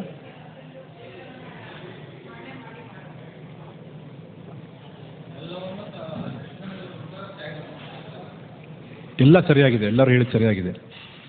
ಶರಣಗತಿಯಲ್ಲಿ ಚೈತನ್ಯ ಮಹಾಪ್ರಭು ಹೇಳ್ತಾರೆ, ಅಕಸ್ಮಾತಾಗಿ ಒಬ್ಬ 2 ಪಕ್ಷದಲ್ಲಿ ಯುದ್ಧ ಆಗ್ತಾ ಇದೆ ಅಂತ ಹೇಳಿದ್ರೆ, ಒಂದು ಪಕ್ಷ ಅವರು ಸೋತೋಗಿದ್ದಾರೆ ಅಂದರೆ ಏನು ಮಾಡ್ತಾರೆ? Hands up. ಇವ್ರು ಗನ್ ಇಟ್ಕೊಂಡು ಏನು ಮಾಡ್ತಾರೆ? ಹ್ಯಾಂಡ್ಸ್ ಅಪ್ ಅಂತಾರೆ. ಅವರು ಹ್ಯಾಂಡ್ಸ್ ಅಪ್ ಮಾಡ್ಕೊಂಡು ನಾವು ಇವಾಗ ನಿಮಗೆ ಶರಣಗತಿ ಆಗಿದ್ದೀವಿ, ಇವಾಗ ನೀವೇನು ಬೇಕಾದರೂ ನಮಗೆ ಮಾಡ್ಬೋದು ಅಂತೇಳಿ. ಅದೇ ರೀತಿ ಭಕ್ತ ಆಗಿರೋನು ಅವನು 2 ಕೈಗಳನ್ನು ಮೇಲೆತ್ತಿ ಭಗವಂತನಿಗೆ ಏನಾಗ್ತಾರೆ? ಶರಣಾಗತಿ ಆಗ್ತಾರೆ. ಇದಕ್ಕೆ ಉದಾಹರಣೆ ಯಾರು? ಚೈತನ್ಯ ಮಹಾಪ್ರಭು ಮತ್ತು ನಿತ್ಯಾನಂದ ಪ್ರಭು, ಗೌರ್ ನಿತಾಯ್. ಅವ್ರು ಯಾವ ಥರ ಇದ್ದಾರೆ? ಆಲ್ಟ್ರಲ್ಲಿ ಯಾವ ಥರ ಇದ್ದಾರೆ? 2 ಕೈಗಳನ್ನು ಮೇಲೆತ್ತಿದ್ದಾರೆ. ಇದ್ರದ್ದು ಪ್ರತೀಕ ಏನಂದರೆ ನಾವು ನಿಮಗೆ ಶರಣಾಗತಿ ಆಗಿದ್ದೀವಿ ಅಂತ. ಯಾವಾಗ ಶರಣಾಗತಿ ಆಗ್ತೀವೋ ಆವಾಗ ಭಗವಂತ ನಮ್ಮ ರಕ್ಷಣೆಗೆ ಖಂಡಿತವಾಗ್ಲೂ ಬರ್ತಾರೆ. ಅದಕ್ಕೆ ಭಗವಂತ ಹೇಳ್ತಾ ಇದ್ದಾರೆ, ಭಗವಂತ ಸ್ವತಃ ಹೇಳ್ತಾ ಇದ್ದಾರೆ ಭಗವದ್ಗೀತೆಯಲ್ಲಿ, ಎಲ್ಲ ಧರ್ಮಗಳನ್ನು ಬಿಟ್ಟು ನನಗೆ ಶರಣಾಗತಿ ಆಗುವಂತ. ಯಾವ ಶ್ಲೋಕ ಅದು? ಸರ್ವಧರ್ಮಾನ್ ಪರಿತ್ಯಜ್ಯ ಮಾಮೇಕಂ ಶರಣಂ ವ್ರಜ. ಅವ್ರು ಕೇಳ್ತಾ ಇರುವಂಥ ಮಾತಿಗೆ ಒಂದು ಅರ್ಥ ಇದೆ. ಏನು ಅರ್ಥ ಅಂದರೆ, ಒಳಮರ್ಮ ಏನಂದರೆ, ನೀವು ನನಗೆ ಶರಣಾಗತಿ ಆದಾಗ ನಾನು ನಿಮಗೆ ಸಹಾಯ ಮಾಡ್ತೀನಿ. ಅದಕ್ಕೆ ಇಂಗ್ಲೀಷಲ್ಲಿ ಒಂದು ಮಾತಿದೆ, god helps one who help them self ಅಂತ. ಅಂದರೆ ತನಗೆ ತಾನು ಸಹಾಯ ಮಾಡ್ಕೊಳ್ಳೋವನಿಗೆ ಭಗವಂತ ಸಹಾಯ ಮಾಡ್ತಾನೆ ಅನ್ನೋ ಒಂದು ಉದ್ದೇಶ ಈ ಒಂದು ಮಾತಿನ ಅರ್ಥ. ಅಕಸ್ಮಾತ್ತಾಗಿ ನಾವು ಭವಸಾಗರದಲ್ಲಿ, ಭವಸಾಗರ ಅಂದರೆ ಒಂದು ಮೆಡಿಟೇರಿಯನ್ ಓಷನ್ ಅಂತ ಇಟ್ಕೊಳ್ಳಿ, ದೊಡ್ಡ ಸಮುದ್ರದಲ್ಲಿ ನಾವು ಮುಳುಗ್ತಾ ಇದ್ದೀವಿ. ಮುಳುಗ್ತಾ ಇದ್ದಾಗ ಯಾರೋ ನಮ್ಮನ್ನು ರಕ್ಷಣೆ ಮಾಡೋಕ್ಕೋಸ್ಕರ ಬಂದಿದ್ದಾರೆ ಅಂತ ಇಟ್ಕೊಳ್ಳೋಣ. ರಕ್ಷಣೆ ಮಾಡೋಕ್ಕೆ ಬಂದಿದ್ದಾಗ ನಾವು ಕೈ ಮೇಲೆತ್ತಿ ಅವ್ರಿಗೆ ಏನು ಮಾಡ್ತೀವಿ? ಇಂಡಿಕೇಶನ್ ಕೊಡ್ತೀವಿ, ನಮಗೆ ಸಹಾಯ ಮಾಡಿ, ಹೆಲ್ಪ್ ಮೀ ಅಂತ. ಆವಾಗ ಮಾತ್ರನೇ ಅವ್ರು ಕಾಪಾಡ್ಬೋದು. ನಾವು ಸಮುದ್ರದಲ್ಲಿ ಮುಳುಗ್ತಾ ಇರುವಾಗ ನಮ್ಮ ಕೈನ ಒಳಗಡೆ ಇಟ್ಕೊಂಡ್ರೆ ಅವ್ರು ನಮಗೆ ಹೆಲ್ಪ್ ಮಾಡೋಕ್ಕೆ ಸಾಧ್ಯನಾ? ಸಾಧ್ಯ ಇಲ್ಲ. ಅದಕ್ಕೋಸ್ಕರ ಶರಣಾಗತಿ ಅನ್ನೋದು ಬಹಳ ಮುಖ್ಯವಾಗಿರುವಂಥದ್ದು ಗುಣ ಅಂತ ಹೇಳ್ತಾರೆ. ಕೃಷ್ಣ ಪ್ರಜ್ಞೆಯಲ್ಲಿ ಇನ್ನೂ 6 ಅನುಕೂಲವಾದಂತಹ ಒಂದು ಸಂದರ್ಭ ಇದೆ. ಅದೇನಪ್ಪ ಅಂದರೆ, ಅನುಕೂಲಸ್ಯ ಸಂಕಲ್ಪಂ ಪ್ರತಿಕೂಲಸ್ಯ ವರ್ಜನಂ ರಕ್ಷೇತಿ ಇತಿ ವಿಶ್ವಾಸವು. ಯಾವುದು ಕೃಷ್ಣ ಪ್ರಜ್ಞೆಗೆ ಅನುಕೂಲ ಆಗುತ್ತೋ ಅಂಥ ಪರಿಸ್ಥಿತಿಯನ್ನು ನಾವು ಸ್ವೀಕಾರ ಮಾಡಬೇಕು. ಪ್ರತಿಕೂಲಸ್ಯ ವರ್ಜನಂ. ಕೆಲವರು ಭಕ್ತರು ಹೇಳ್ತಾರೆ, ನಮಗೆ ಜೀವನದಲ್ಲಿ, ಭೌತಿಕ ಜೀವನದಲ್ಲಿ ಬಹಳ ಕಷ್ಟ ಆಗ್ತಾ ಇದೆ. ಬೆಂಗಳೂರಲ್ಲಿ ವಾಸ ಮಾಡುವಂಥವರು, ಅವರು ಸುಮಾರು 18 ಗಂಟೆ ಕಾಲ ಕೆಲಸ ಮಾಡ್ತಾ ಇದ್ದಾರೆ. ಆದರೂ ಸಹ ಅವ್ರಿಗೆ ಜೀವನ ನಡೆಸೋದು ಬಹಳ ಕಷ್ಟ ಆಗ್ತಾ ಇದೆ. ಇಂಥ ಪರಿಸ್ಥಿತಿಯಲ್ಲಿ ನಾವು ಏನು ಮಾಡಬೇಕು ಅಂತ ಪ್ರಶ್ನೆಗಳನ್ನು ಕೇಳ್ತಾರೆ. ಅದಕ್ಕೆ ಆ ಪ್ರಶ್ನೆಗಳಿಗೆ ಈಗಾಗಲೇ ಚೈತನ್ಯ ಚರಿತಾಮೃತದಲ್ಲಿ ಚೈತನ್ಯ ಮಹಾಪ್ರಭುಗಳು ಉತ್ತರ ಕೊಟ್ಟಿದ್ದಾರೆ.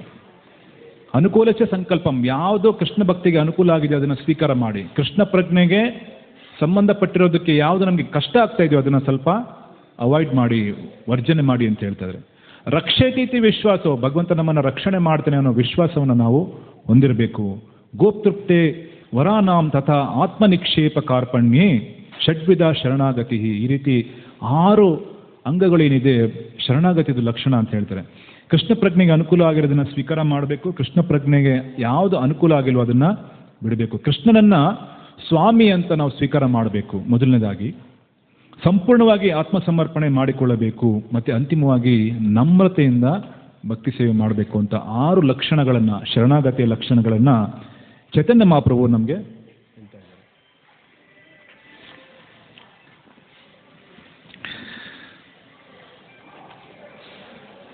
ಭಕ್ತಿ ನಾವೀಗಾಗಲೇ ಚರ್ಚೆ ಮಾಡಿರೋ ಪ್ರಕಾರ ಬಹಳ ಉತ್ತಮವಾಗಿರುವಂಥ ಬಹಳ ಉತ್ತಮ ನೆಲೆಯಲ್ಲಿ ಇರುವಂಥದ್ದು. ಅಷ್ಟು ಸುಲಭವಾಗಿ ಶುದ್ಧ ಭಕ್ತಿ ಸೇವೆಯ ನೆಲೆಗೆ ಒಬ್ಬರು ಹೋಗೋದಕ್ಕೆ ಸಾಧ್ಯ ಇಲ್ಲ. ಹಿಂದೆ ನಾವು ಚರ್ಚೆ ಮಾಡಿರೋ ಪ್ರಕಾರ ಎಲ್ಲ ಗುಣಗಳು ಬರಬೇಕಂದ್ರೆ ಬಹಳ ಸಮಯ ತಗೊಳುತ್ತೆ.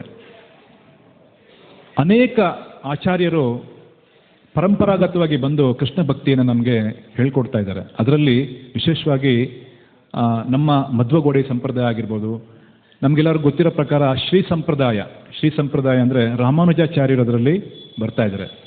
ರಾಮಾನುಜಾಚಾರ್ಯರು ಸಹ ಬಹಳ ಉತ್ತಮವಾದಂಥ ರೀತಿಯಲ್ಲಿ ಕೃಷ್ಣ ಭಕ್ತಿಯನ್ನು ಎಲ್ಲರಿಗೂ ಪ್ರಚಾರ ಮಾಡಿದ್ದಾರೆ.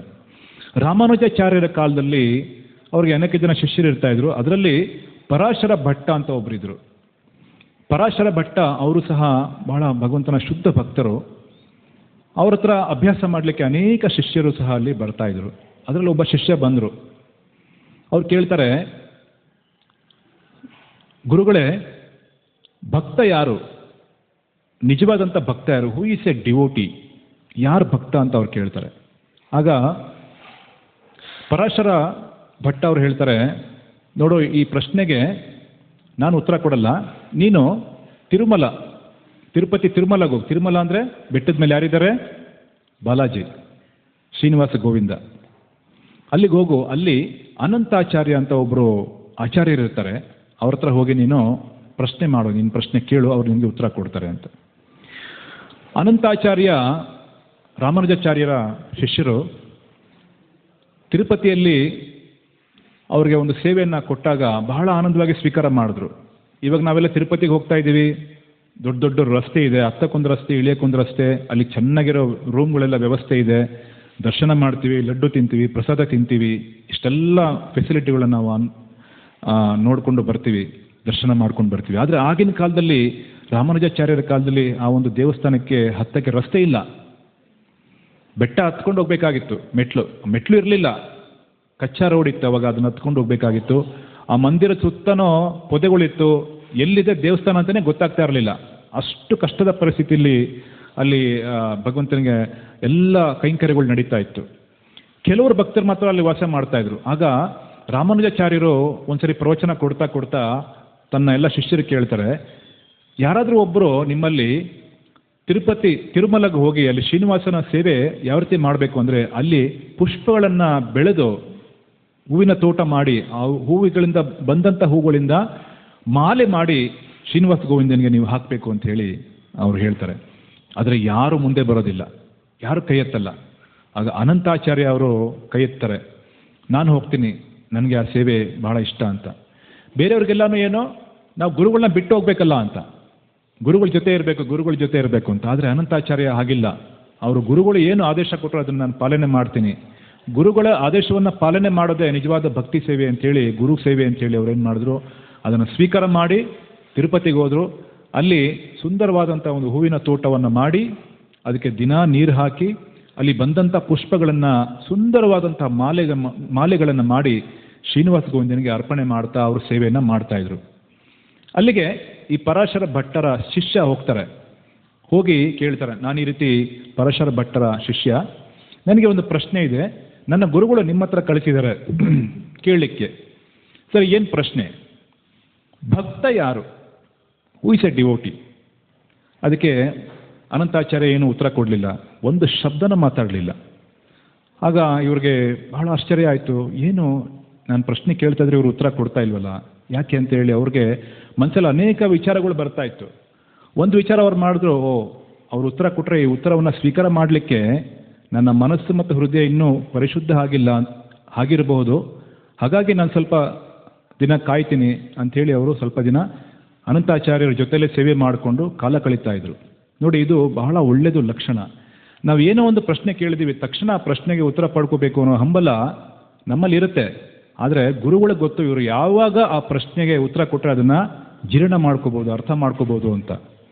ಅದಕ್ಕಾಗಿ ಹಿಂದಿನ ಕಾಲದಲ್ಲಿ ಗುರುಕುಲದಲ್ಲಿ ಹೋದಾಗ ಬಹಳಷ್ಟು ಜನ ಶಿಷ್ಯರಿಗೆ ಗುರುಗಳು ಅವ್ರಿಗೆ ಇಷ್ಟ ಬಂದಾಗ, ಯಾವಾಗ ಶಿಷ್ಯ ಪರಿಪಕ್ವ ಆಗಿದ್ದಾನೋ ಆ ಸಮಯದಲ್ಲಿ ಅವರು ಉಪದೇಶ ಕೊಡ್ತಾ ಇದ್ರು. ಅಲ್ಲಿವರೆಗೂ ಅನೇಕ ವರ್ಷಗಳು ಶಿಷ್ಯರು ಗುರುಗಳಿಗೆ ಸೇವೆ ಮಾಡ್ತಾ ಇದ್ರು.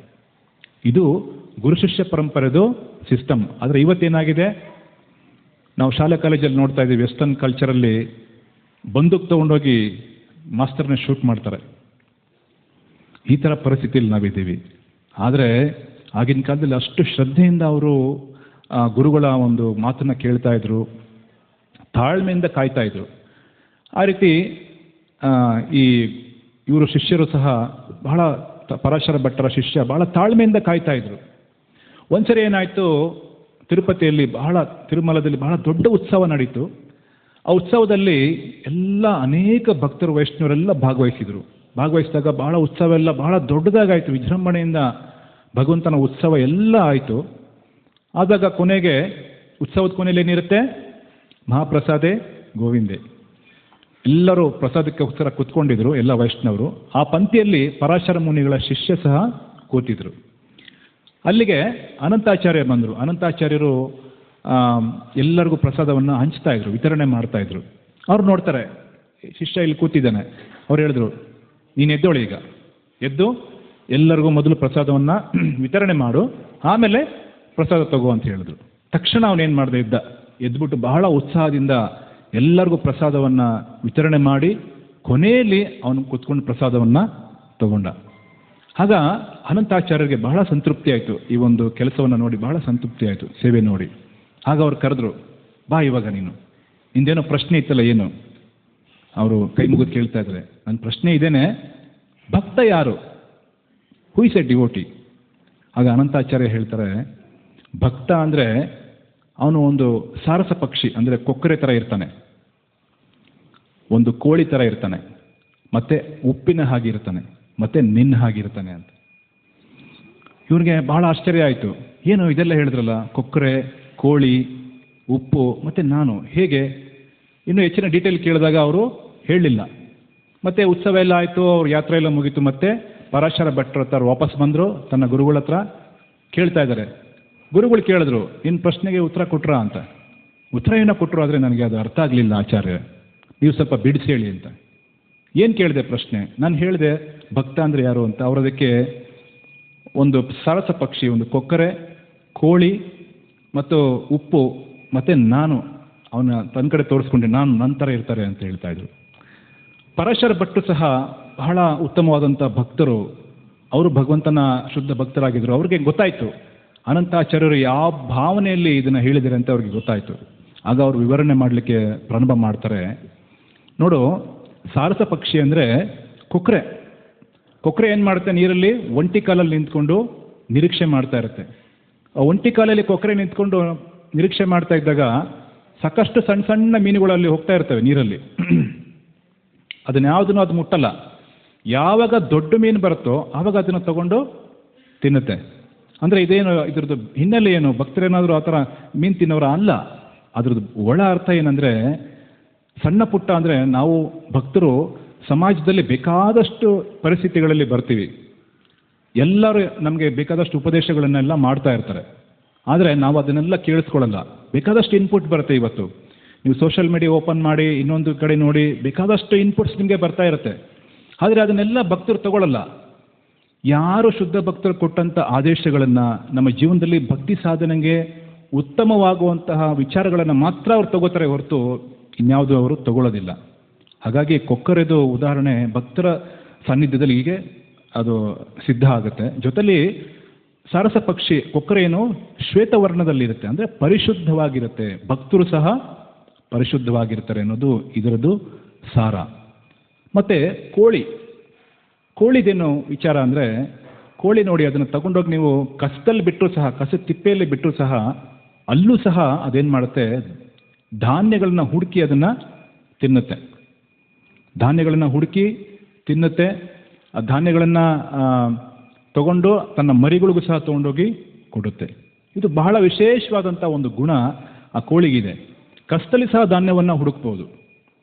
ಹಾಗಾಗಿ ಭಕ್ತರು ಎಲ್ಲೆಲ್ಲೇ ಹೋಗಲಿ, ನಾವು ಸಹ ಭಕ್ತರು ಹೊರಗಡೆ ಹೋಗ್ತೀವಿ, ಅಲ್ಲೆಲ್ಲ ನಾವು ಎಲ್ಲಂದ್ರೆ ನಾವು ತಿನ್ನೋಲ್ಲ. ಏನು ಮಾಡ್ತೀವಿ? ಎಲ್ಲಿ ಗೋವಿಂದಾಸ್ ಇದೆ, ಎಲ್ಲಿ ಪ್ರಸಾದ ಸಿಗ್ತಾ ಇದೆ, ಅಲ್ಲಿ ಹೋಗಿ ನಾವು ಪ್ರಸಾದವನ್ನು ಸ್ವೀಕಾರ ಮಾಡ್ತೀವಿ ವಿನಃ ಅಲ್ಲಿ ಇಲ್ಲಿ ಹೋಗಿ ನಾವು ತಿನ್ನುವಂಥ ಅಭ್ಯಾಸವನ್ನು ಮಾಡ್ಕೊಂಡಿಲ್ಲ. ರಸ್ತೆಯಲ್ಲೆಲ್ಲ ತಿನ್ನುವಂಥ ಅಭ್ಯಾಸವನ್ನು ಮಾಡ್ಕೊಂಡಿಲ್ಲ. ಅಲ್ಲೆಲ್ಲೋ ವೆಜ್ ರೆಸ್ಟೋರೆಂಟ್ ಇದೆ, ಜೊತೆಲಿ ನಾನ್ ವೆಜ್ ರೆಸ್ಟೋರೆಂಟು ಇದೆ, ಅದರೊಳಗಡೆ ಹೋದರೆ ಏನಾಗುತ್ತೆ ಪರಿಸ್ಥಿತಿ? ಇದೆಲ್ಲ ನಾವು ಭಕ್ತರು ಯೋಚನೆ ಮಾಡ್ತಾ ಇರ್ತಾರೆ. ಅವ್ರಿಗೆ ಭಗವಂತನ ಪ್ರಸಾದನೇ ಬೇಕು. ಬೇಕಾದಷ್ಟು ದಿನ ಬೇಕಾದಷ್ಟು ನಮಗೆ ವಿಚಾರಗಳನ್ನು ಹೇಳ್ತಾರೆ, ಅದನ್ನು ಅವರು ತಗೊಳ್ಳೋದಿಲ್ಲ.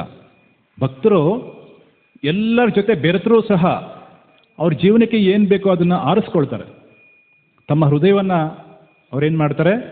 ಭಗವಂತನ ಭಕ್ತಿಲಿ ಇಟ್ಟಿರ್ತಾರೆ. ಈ ಹಿನ್ನೆಲೆಯಲ್ಲಿ ಶಿಲ ಪ್ರಭುಪಾದರು ಒಂದು ಸುಂದರವಾದಂಥ ಉದಾಹರಣೆ ಹೇಳ್ತಾರೆ. ಒಂದ್ಸರಿ ಒಂದು ಕೋತಿ ಒಂದು ಮರದಲ್ಲಿ ವಾಸ ಮಾಡ್ತಾ ಇತ್ತು. ಕೋತಿಗೆ ಭಾಳ ಚಂಚಲ ಮನಸ್ಸು. ಆದರೆ ಅದು ನದಿ ತೀರದಲ್ಲಿ ವಾಸ ಮಾಡ್ತಾ ಇತ್ತು. ನದಿ ತೀರದಲ್ಲಿ ಒಂದು ಮರ ಇತ್ತು. ಆ ಮರದಲ್ಲಿ ಸ್ವಚ್ಛಂದವಾಗಿ ಕೋತಿ ವಾಸ ಮಾಡ್ತಾ ಇತ್ತು. ಅದಕ್ಕೆ ಒಳ್ಳೆ ಒಳ್ಳೆ ಹಣ್ಣುಗಳೇನು ಸಿಗ್ತಾ ಇತ್ತು. ಆದರೆ ಅದಕ್ಕೆ ಒಂದು ಇಚ್ಛೆ ಇತ್ತು. ಏನು ಇಚ್ಛೆ ಅಂದರೆ, ನಾನು ಈ ನದಿಯಲ್ಲಿ ವಿಹಾರ ಮಾಡಿಕೊಂಡು ನದಿಲೆಲ್ಲ ಸುತ್ತಾಡ್ಕೊಂಡು ಬರಬೇಕು ಅನ್ನೋದು ಒಂದು ಅದಕ್ಕೆ ಇಚ್ಛೆ ಇತ್ತು. ನಮಗೂ ಆ ಪ್ರಕಾರ ಇಚ್ಛೆ ಇರುತ್ತೆ.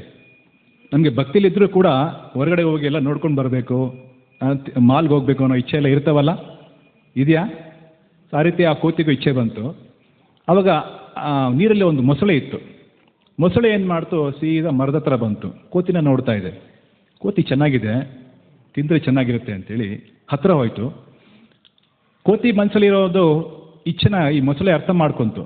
ಅದೇ ನೋಡಿ ಮಾಯೆ ನಮ್ಮನ್ನು ಕಾಯ್ತಾ ಇರುತ್ತೆ, ಯಾವಾಗ ಇವನು ಸಿಗ್ತಾನೆ ಅಂತ.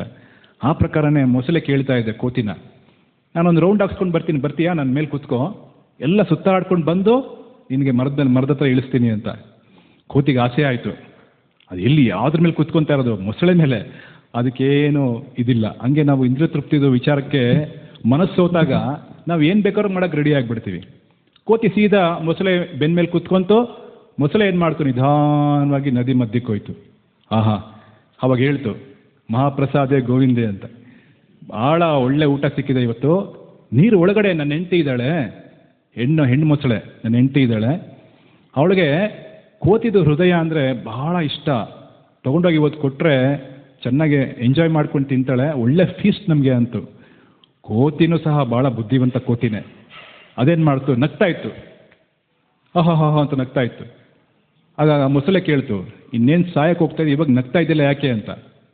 ಕೋತಿ ಹೇಳ್ತು, ಇನ್ನು ಮೊದಲೇ ಹೇಳಬಾರ್ದಾ? ನನ್ನ ಹೃದಯನ ನಾನು ಮರದಲ್ಲೇ ಇಟ್ಟಿದ್ದೀನಿ, ನೀನು ಅಲ್ಲಿ ಕರ್ಕೊಂಡು ಹೋದರೆ ನಾನು ಹೃದಯ ತೊಗೊಂಡು ಬರ್ತೀನಿ, ನೀನು ಆವಾಗ ನಿನ್ನ ಹೆಂಡತಿಗೆ ಕೊಡ್ಬೋದು ಅಂಥೇಳಿ ಹೇಳ್ತು. ಸೀದಾ ಅಯ್ಯೋ, ಮೊಸಳೆ ಯೋಚನೆ ಮಾಡ್ತು, ಹೃದಯ ಇಲ್ಲ ಅಂದರೆ ಕೋತಿ ಚೆನ್ನಾಗಿರಲ್ಲ ಅಂಥೇಳಿ, ಸರಿ ನಿನ್ನ ಕರ್ಕೊಂಡೋಗಿ ಬಿಡ್ತೀನಿ ಮರದ ಹತ್ರ, ನಿನ್ನ ಹೃದಯ ತೊಗೊಂಡು ಬಾ ಅಂತ ಹೇಳ್ತು. ಕರ್ಕೊಂಡೋಗಿ ಮೊಸಳೆ ಇಳಿಸ್ತು. ಕೋತಿ ತಕ್ಷಣ ಜಂಪ್ ಮಾಡಿ ದಡಕ್ಕೆ ಮರ ಹತ್ತಿತು. ಮರ ಹತ್ತಿ ಮೊಸಳೆಗೆ ಅಂತ ಹೇಳ್ತಾ ಇದೆ, ಹೀಗೀಗ ಮಾಡ್ತು. ಅದೇ ಪ್ರಕಾರ ಇದ್ರದ್ದು ಒಳಮರ್ಮ ಅಂದರೆ, ನಾವು ಸಹ ಭೌತಿಕ ಜಗತ್ತಲ್ಲಿ ಸಾಕಷ್ಟು ಆಕರ್ಷಣೆಗಳು ಇರ್ತವೆ ನಮಗೆ. ಬೇಕಾದಷ್ಟು ಕಡೆ ನಾವು ಓಡಾಡ್ಕೊಂಡು ಬರ್ತೀವಿ. ಆದರೆ ನಮ್ಮ ಹೃದಯವನ್ನು ನಾವೆಲ್ಲಿಟ್ಟಿರಬೇಕು? ಕೃಷ್ಣ ಭಕ್ತಿಯಲ್ಲಿ ಇಟ್ಟಿರಬೇಕು ಅನ್ನೋದು ಈ ಒಂದು ಉದಾಹರಣೆಯ ಸಾರಾಂಶ ಅಂತ ಹೇಳ್ತಾರೆ. ಹಾಗಾಗಿ ಭಕ್ತಿ ಸೇವೆ ಅಂದರೆ ಈ ಕೋಳಿ ಯಾವ ಥರ ತನ್ನ ಕಷ್ಟದಲ್ಲಿದ್ದರೂ ಸಹ ಧಾನ್ಯವನ್ನೇ ಹುಡುಕಿ ತಗೊಳುತ್ತೋ, ಆ ಪ್ರಕಾರ ನಾವು ಸಹ ಜಗತ್ತಲ್ಲಿ ಇದ್ದರೂ ಒಳ್ಳೆಯದನ್ನೇ ಆರಿಸ್ಕೋಬೇಕು. ಎಷ್ಟೋ ವಿಚಾರಗಳಿರ್ತವೆ, ಎಷ್ಟೋ ವಿಚಾರಗಳಿದ್ರೂ ಸಹ ಒಳ್ಳೆಯದನ್ನು ಆರಿಸ್ಕೊಳ್ಳೋದಕ್ಕೆ ಪ್ರಯತ್ನ ಮಾಡಬೇಕು ಅಂತ ಹೇಳ್ತಾರೆ. ಕೊನೆಯದಾಗಿ ಇನ್ನೊಂದೇನು ಹೇಳ್ತಾರೆ? ನಿಂತರ ಅಂತ ಹೇಳ್ತಾರೆ. ಉಪ್ಪು, ಮೂರನೇದಾಗಿ ಉಪ್ಪು ಏನು ಮಾಡುತ್ತೆ? ಆಹಾರದಲ್ಲಿ ನಾವು ಉಪ್ಪು ಬಳಸ್ತಾ ಇದ್ದೀವ? ಆಹಾರದಲ್ಲಿ ಉಪ್ಪಿಲ್ಲ ಅಂದರೆ ರುಚಿ ಇಲ್ಲ. ಉಪ್ಪು ಏನು ಕೆಲಸ ಮಾಡುತ್ತೆ? ಅದು ಎಲ್ಲ ಆಹಾರ ಜೊತೆಲೇ ಬೆರೆಯುತ್ತೆ. ಎಲ್ಲ ಆಹಾರ ಜೊತೆಲೇ ಬೆರೆಯುತ್ತೆ ಅಂದರೆ, ನಾವು ಸಬ್ಜಿ ಮಾಡ್ತೀವೋ, ಚಪಾತಿ ಮಾಡ್ತೀವೋ, ಏನಾದರೂ ಮಾಡಲಿ, ಸಾರು ಮಾಡಲಿ, ಏನಾದರೂ ಮಾಡಲಿ, ಅದರಲ್ಲಿ ಉಪ್ಪು ನಾವು ಹಾಕಿದಾಗ ಉಪ್ಪು ಎಲ್ಲ ಆಹಾರ ಪದಾರ್ಥಗಳ ಜೊತೆಯಲ್ಲಿ ಬೆರೆತು ಒಂದು ಒಳ್ಳೆ ರುಚಿಯನ್ನು ಕೊಡುತ್ತೆ. ನಾವು ಅದನ್ನು ತಿಂದು ಆಹಾ ಎಷ್ಟು ಚೆನ್ನಾಗಿದೆ ಸಬ್ಜಿ, ಎಷ್ಟು ಚೆನ್ನಾಗಿದೆ ಪನ್ನೀರ್ ಸಬ್ಜಿ, ಪನ್ನೀರ್ ದಾಲ್ ಎಷ್ಟು ಚೆನ್ನಾಗಿದೆ ಅಂತ ನಾವು ಯೋಚನೆ ಮಾಡ್ತೀವಲ್ಲ, ಅವಾಗ ನಾವು ಉಪ್ಪನ್ನ ಹೊಗಳ್ತೀವ? ಉಪ್ಪನ್ನು ನಾವು ಹೊಗಳಲ್ಲ, ಉಪ್ಪು ಚೆನ್ನಾಗಿದೆ ಅಂತ ಯಾವತ್ತೂ ಹೇಳಲ್ಲ. ಆದರೆ ಉಪ್ಪಿರೋದ್ರಿಂದನೇ ಅಲ್ಲಿ ರುಚಿ ಬರ್ತಾ ಇದೆ. ಆ ಪ್ರಕಾರನೇ ಭಕ್ತರು ಸಹ ತಮ್ಮ ಸೇವೆಯಲ್ಲಿ ಮಗ್ನ ಆಗಿ ಅವ್ರೇನು ಮಾಡ್ತಾರೆ, ಎಲ್ಲದಕ್ಕೂ ಸ್ವಾರಸ್ಯವನ್ನು ಕೊಡ್ತಾರೆ, ಎಲ್ಲದಕ್ಕೂ ಒಂದು ಉನ್ನತವಾದಂತಹ ಸೇವೆಗಳನ್ನು ಮಾಡ್ತಾರೆ. ಆದರೆ ಅವರು ತಮ್ಮ ಎಲ್ಲ ಕ್ರೆಡಿಟನ್ನು, ಎಲ್ಲ ತಮ್ಮ ಒಂದು ಮಹಿಮೆಯನ್ನು, ತಮ್ಮ ಏನಿದೆ ಅದೆಲ್ಲರೂ ಸಹ ಅವರು ಒಳಗೊಳ್ಕೊಳ್ಳೋಕ್ಕೆ ಹೋಗೋದಿಲ್ಲ, ಕ್ರೆಡಿಟ್ ತಗೊಳ್ಳೋಕ್ಕೆ ಹೋಗೋದಿಲ್ಲ, ಅವ್ರಿಗೇನು ಬೇಕಾಗಿಲ್ಲ. ಇದ್ರದ್ದು ಅರ್ಥ ಏನಂದರೆ, ನಮ್ಮ ಪರಿಸ್ಥಿತಿಯಲ್ಲಿ ನಾವು ಇದ್ದುಕೊಂಡು ಎಲ್ಲ ಸೇವೆಗಳನ್ನು ಮಾಡಬೇಕು, ಆದರೆ ಯಾವತ್ತೂ ಈ ಸೇವೆನ ನಾನು ಮಾಡಿದೆ ಅಂತ ಹೇಳಿ ನಾವು ತಿಳ್ಕೋಬಾರ್ದು.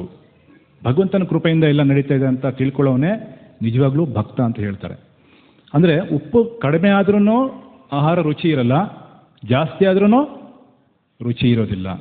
ಹಾಗಾಗಿ ಒಂದು ಸ್ವಾರಸ್ಯಮಯವಾದಂತಹ ರುಚಿ ಕೊಡಬೇಕು ಅಂತ ಹೇಳಿದ್ರೆ ಎಷ್ಟಿರಬೇಕು ಅಷ್ಟಿರಬೇಕು. ಹಾಗೆ ಭಕ್ತ ಏನು ಮಾಡ್ತಾನೆ, ತನ್ನ ಪಾತ್ರವನ್ನು ಅರ್ಥ ಮಾಡಿಕೊಂಡು ಆ ಸೇವೆಯನ್ನು ಹೇಗೆ ಮಾಡಬೇಕು ಅನ್ನೋದನ್ನು ಸೇವೆ ನಿರ್ವಹಣೆ ಮಾಡಿ ತಾನು ತೃಪ್ತಿ ಆಗ್ತಾನೆ ಹೊರತು ತುಂಬ ಹೊರಗಡೆ ಈ ಜಗತ್ತಿಗೆ ತಾನು ತೋರಿಸ್ಕೊಳ್ಳೋಕೆ ಹೋಗೋದಿಲ್ಲ, ತನ್ನನ್ನು ತಾನು ಪ್ರೆಸೆಂಟ್ ಮಾಡ್ಕೊಳ್ಳೋಕ್ಕೆ ಹೋಗೋದಿಲ್ಲ. ಆ ಥರ ಮಾಡಿದ್ರೆ ಏನಾಗುತ್ತೆ, ಉಪ್ಪು ಜಾಸ್ತಿ ಆಗಿರುವಂಥ ಅನುಭವ ನಮಗೆ ಆಗುತ್ತೆ.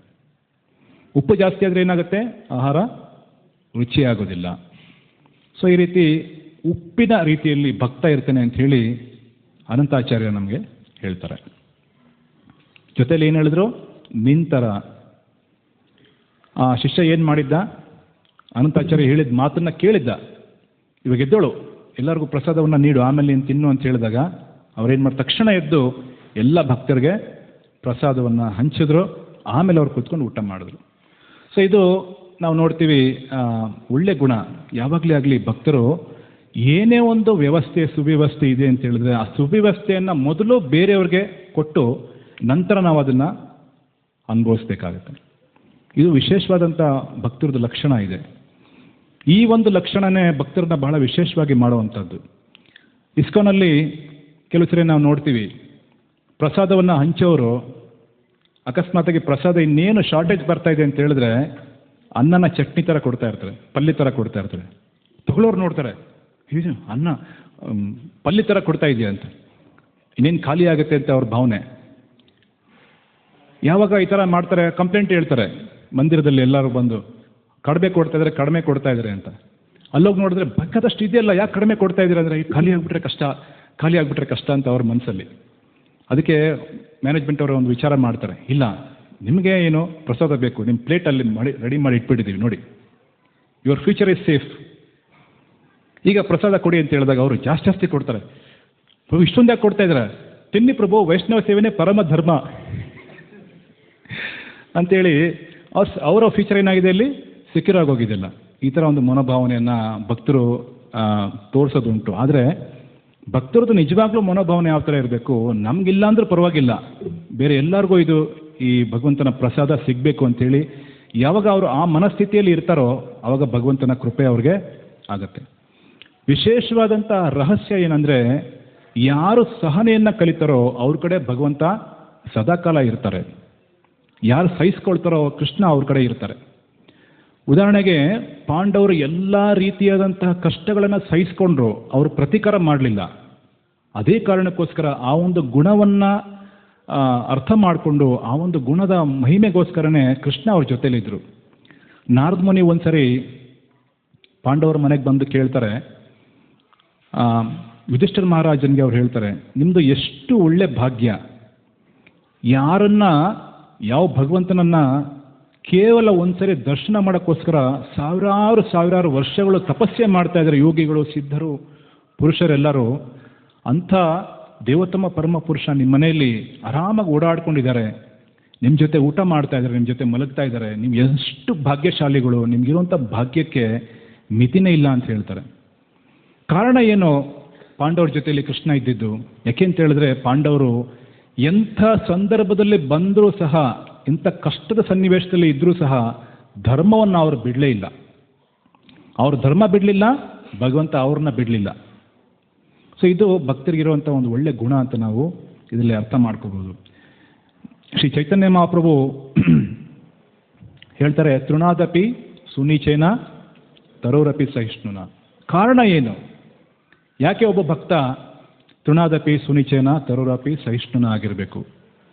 ನಾವು ತಿಳ್ಕೊತೀವಿ ಆ ರೀತಿ ಆದರೆ ನಮಗೆ ಒಳ್ಳೆಯದು ಅಂತ. ಆ ರೀತಿ ಆಗಲಿ ಬಿಡಲಿ, ನಮ್ಮ ಪರಿಸ್ಥಿತಿ ಇರೋದೇ ಆ ಥರ. ಹೇಗೆ ಇದನ್ನು ಅರ್ಥ ಮಾಡ್ಕೊಳ್ಳೋದು ಅಂದರೆ, ತೃಣಾದಪಿ ಸುನಿಚೇನ, ಒಂದು ಹುಲ್ಕಡ್ಡಿಗೆ ಅಂತ ನಾವು ಕೊನೆಯಾಗಿದ್ದೀವಿ. ನಮ್ಮ ಪರಿಸ್ಥಿತಿ ಇರೋದೇ ಆ ಥರ. ನಮ್ಮ ಕಥೆ ಬಿಡಿ, ದೇವತೆಗಳು ಸಹ ಒಂದು ಹುಲ್ಕಡ್ಡಿಗಿಂತ ಕೊನೆಯಾಗೇ ಇದ್ದಾರೆ. ಆದರೆ ಭಗವಂತ ಅವ್ರಿಗೆ ಎಂಪವರ್ ಅಂದರೆ ಶಕ್ತಿಯನ್ನು ಕೊಟ್ಟು ಅವರೆಲ್ಲವನ್ನ ನಡೆಸ್ತಾ ಇದ್ದಾರೆ. ಒಂದ್ಸರಿ ಏನಾಯಿತು, ದೇವತೆಗಳಿಗೆ ಬಹಳ ಅಹಂಕಾರ ಬಂತು, ವಿಚಿತ್ರವಾಗಿ ನಡವಳಿಕೆ ತೋರಿಸ್ತಾ ಇದ್ರು. ಇವ್ರ ಗರ್ವವನ್ನು ಮುರಿಬೇಕು ಅಂತ ಹೇಳಿ ಕೃಷ್ಣ ಏನು ಮಾಡ್ತಾರೆ, ದೇವಲೋಕ ಸ್ವರ್ಗಲೋಕಕ್ಕೆ ಹೋಗ್ತಾರೆ. ಒಂದು ಮುದುಕನ ವೇಷದಲ್ಲಿ ಹೋಗ್ತಾರೆ. ಒಂದು ಮುದುಕನ ವೇಷದಲ್ಲಿ ಹೋದಾಗ ಅಲ್ಲಿದ್ದಂಥವರೆಲ್ಲರೂ ದೇವತೆಗಳು ಪ್ರಶ್ನೆ ಮಾಡ್ತಾರೆ, ಯಾರು ನೀನು? ಹೇಳ್ದೆ ಕೇಳದೆ, ಪಾಸ್ ಇಲ್ಲ, ಎಂಟ್ರಿ ಇಲ್ಲ, ಟಿಕೆಟ್ ಇಲ್ಲ, ಏನಿಲ್ಲ, ಹಾಗೆ ಬಂದ್ಬಿಟ್ಟೆ ಸ್ವರ್ಗಲೋಕಕ್ಕೆ. ಇಲ್ಲಿಗೆ ಬರಬೇಕು ಅಂದರೆ ಭಾಳ ಶ್ರಮ ಪಟ್ಟಿರಬೇಕು, ಭಾಳ ಪುಣ್ಯ ಮಾಡಿರಬೇಕು ಅಂತ. ಯಾರು ನೀನು ಅಂತ ಕೇಳಿದ್ರು. ಆ ಮುದುಕ ಹೇಳ್ತಾರೆ, ನಾನು ಯಾರು ಅಂತ ಆಮೇಲೆ ಹೇಳ್ತೀನಿ, ಮೊದಲು ನೀನು ಯಾರು ಅಂತ ಹೇಳು. ಹಾಂ, ಅವ್ರಿಗೆ ಭಾಳ ಆಶ್ಚರ್ಯ. ನನ್ನನ್ನು ಯಾರು ಅಂತ ಕೇಳ್ತೀಯ? ನಾನು ಯಾರು ಗೊತ್ತಿಲ್ವಾ? ನಾನು ವಾಯು. ನೀನೇನು ಮಾಡ್ತೀಯ? ನಾನು ಇಡೀ ಲೋಕಗಳನ್ನ ಹಂಗೆ ಊದಿ ಬಿಸಾಕ್ತೀನಿ ಅಂತ. ಸರಿ ಆಯಿತು. ಅವರು ಬ್ರಾಹ್ಮಣ ತಮ್ಮ ಜೋಳಿಗೆಯಿಂದ ಒಂದು ಸಣ್ಣ ಗರಿಕೆ ತೆಗೆದ್ರು. ಗರಿಕೆ ಅಂದರೆ ಹುಲ್ಕಡ್ಡಿ, ತೃಣಾದಪಿ ಅಂತ ಹೇಳ್ತೀವಲ್ಲ, ಹುಲ್ಕಡ್ಡಿ ತೆಗೆದು ಇಟ್ಟರು.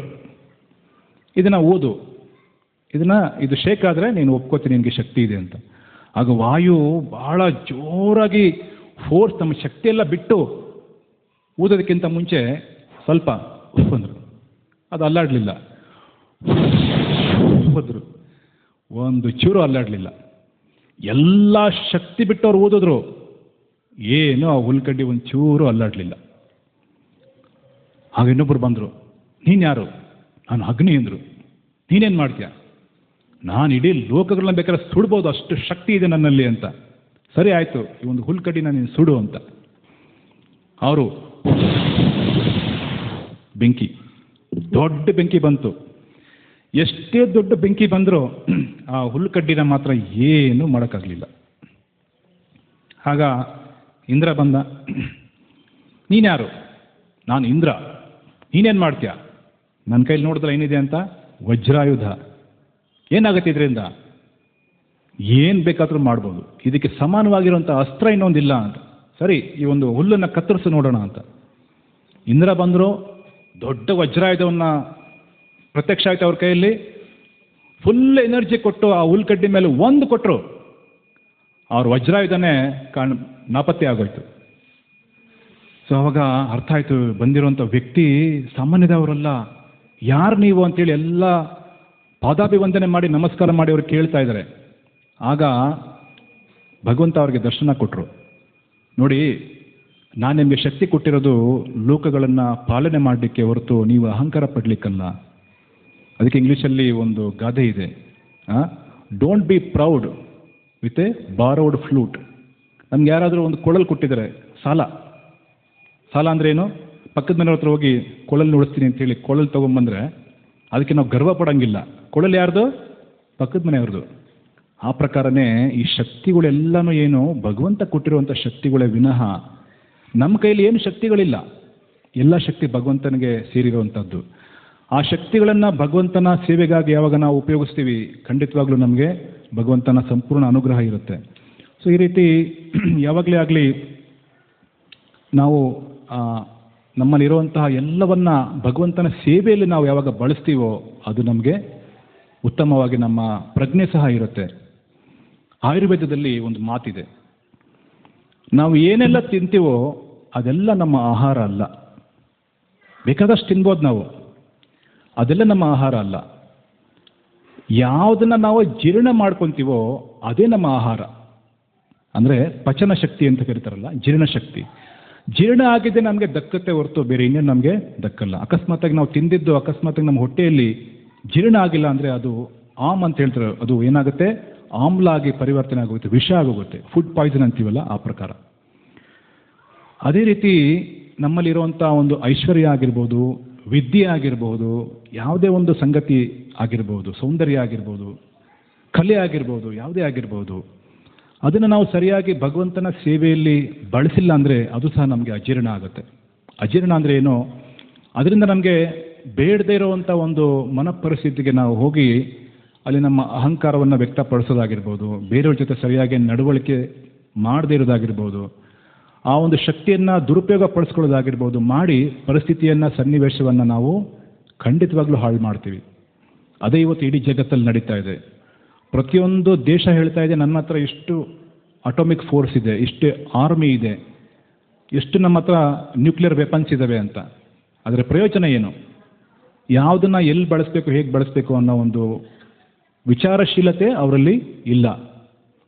ಇಂಥ ಒಂದು ವಿಚಾರಶೀಲತೆ ಬರಬೇಕು.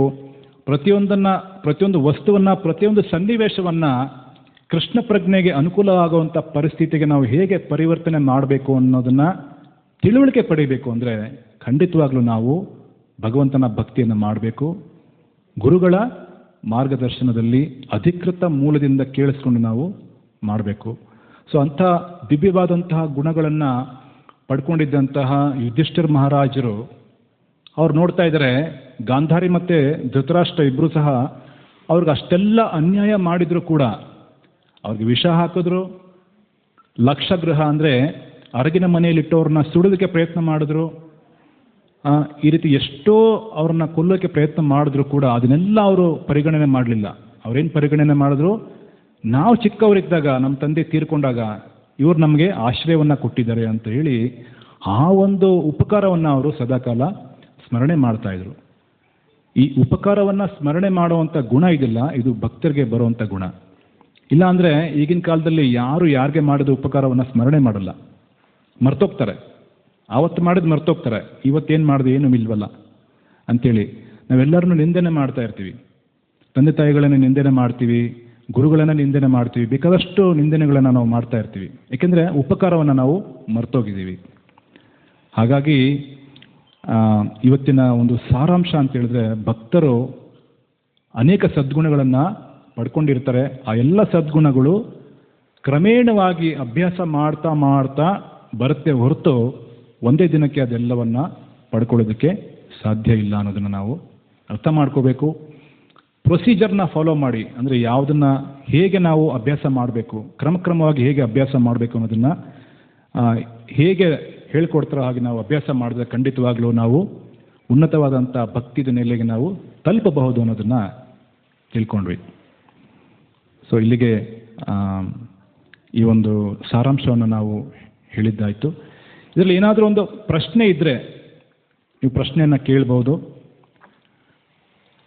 ಅಥವಾ ಏನಾದರೂ ಕಾಮೆಂಟ್ಸ್ ಇದ್ದರೆ ಸಹ ಇನ್ನೂ ಈ ರೀತಿ ಹೇಳ್ಬೋದಾಗಿತ್ತು, ಇಲ್ಲ ಇನ್ನೊಂದು ವಿಚಾರ ಇದೆ ನನಗೆ ಹೇಳೋದು ಅಂದರೂ ಸಹ ನೀವು ಹೇಳ್ಬೋದು.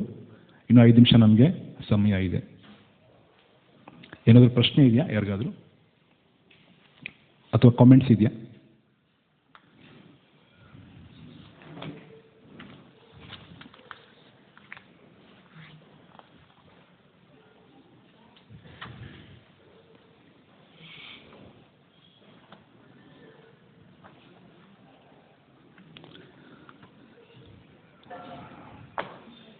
ಇರೋ ಪ್ರಶ್ನೆ ಇಲ್ಲ ಅಂದರೆ ನಾವು ಮುಗಿಸೋಣ.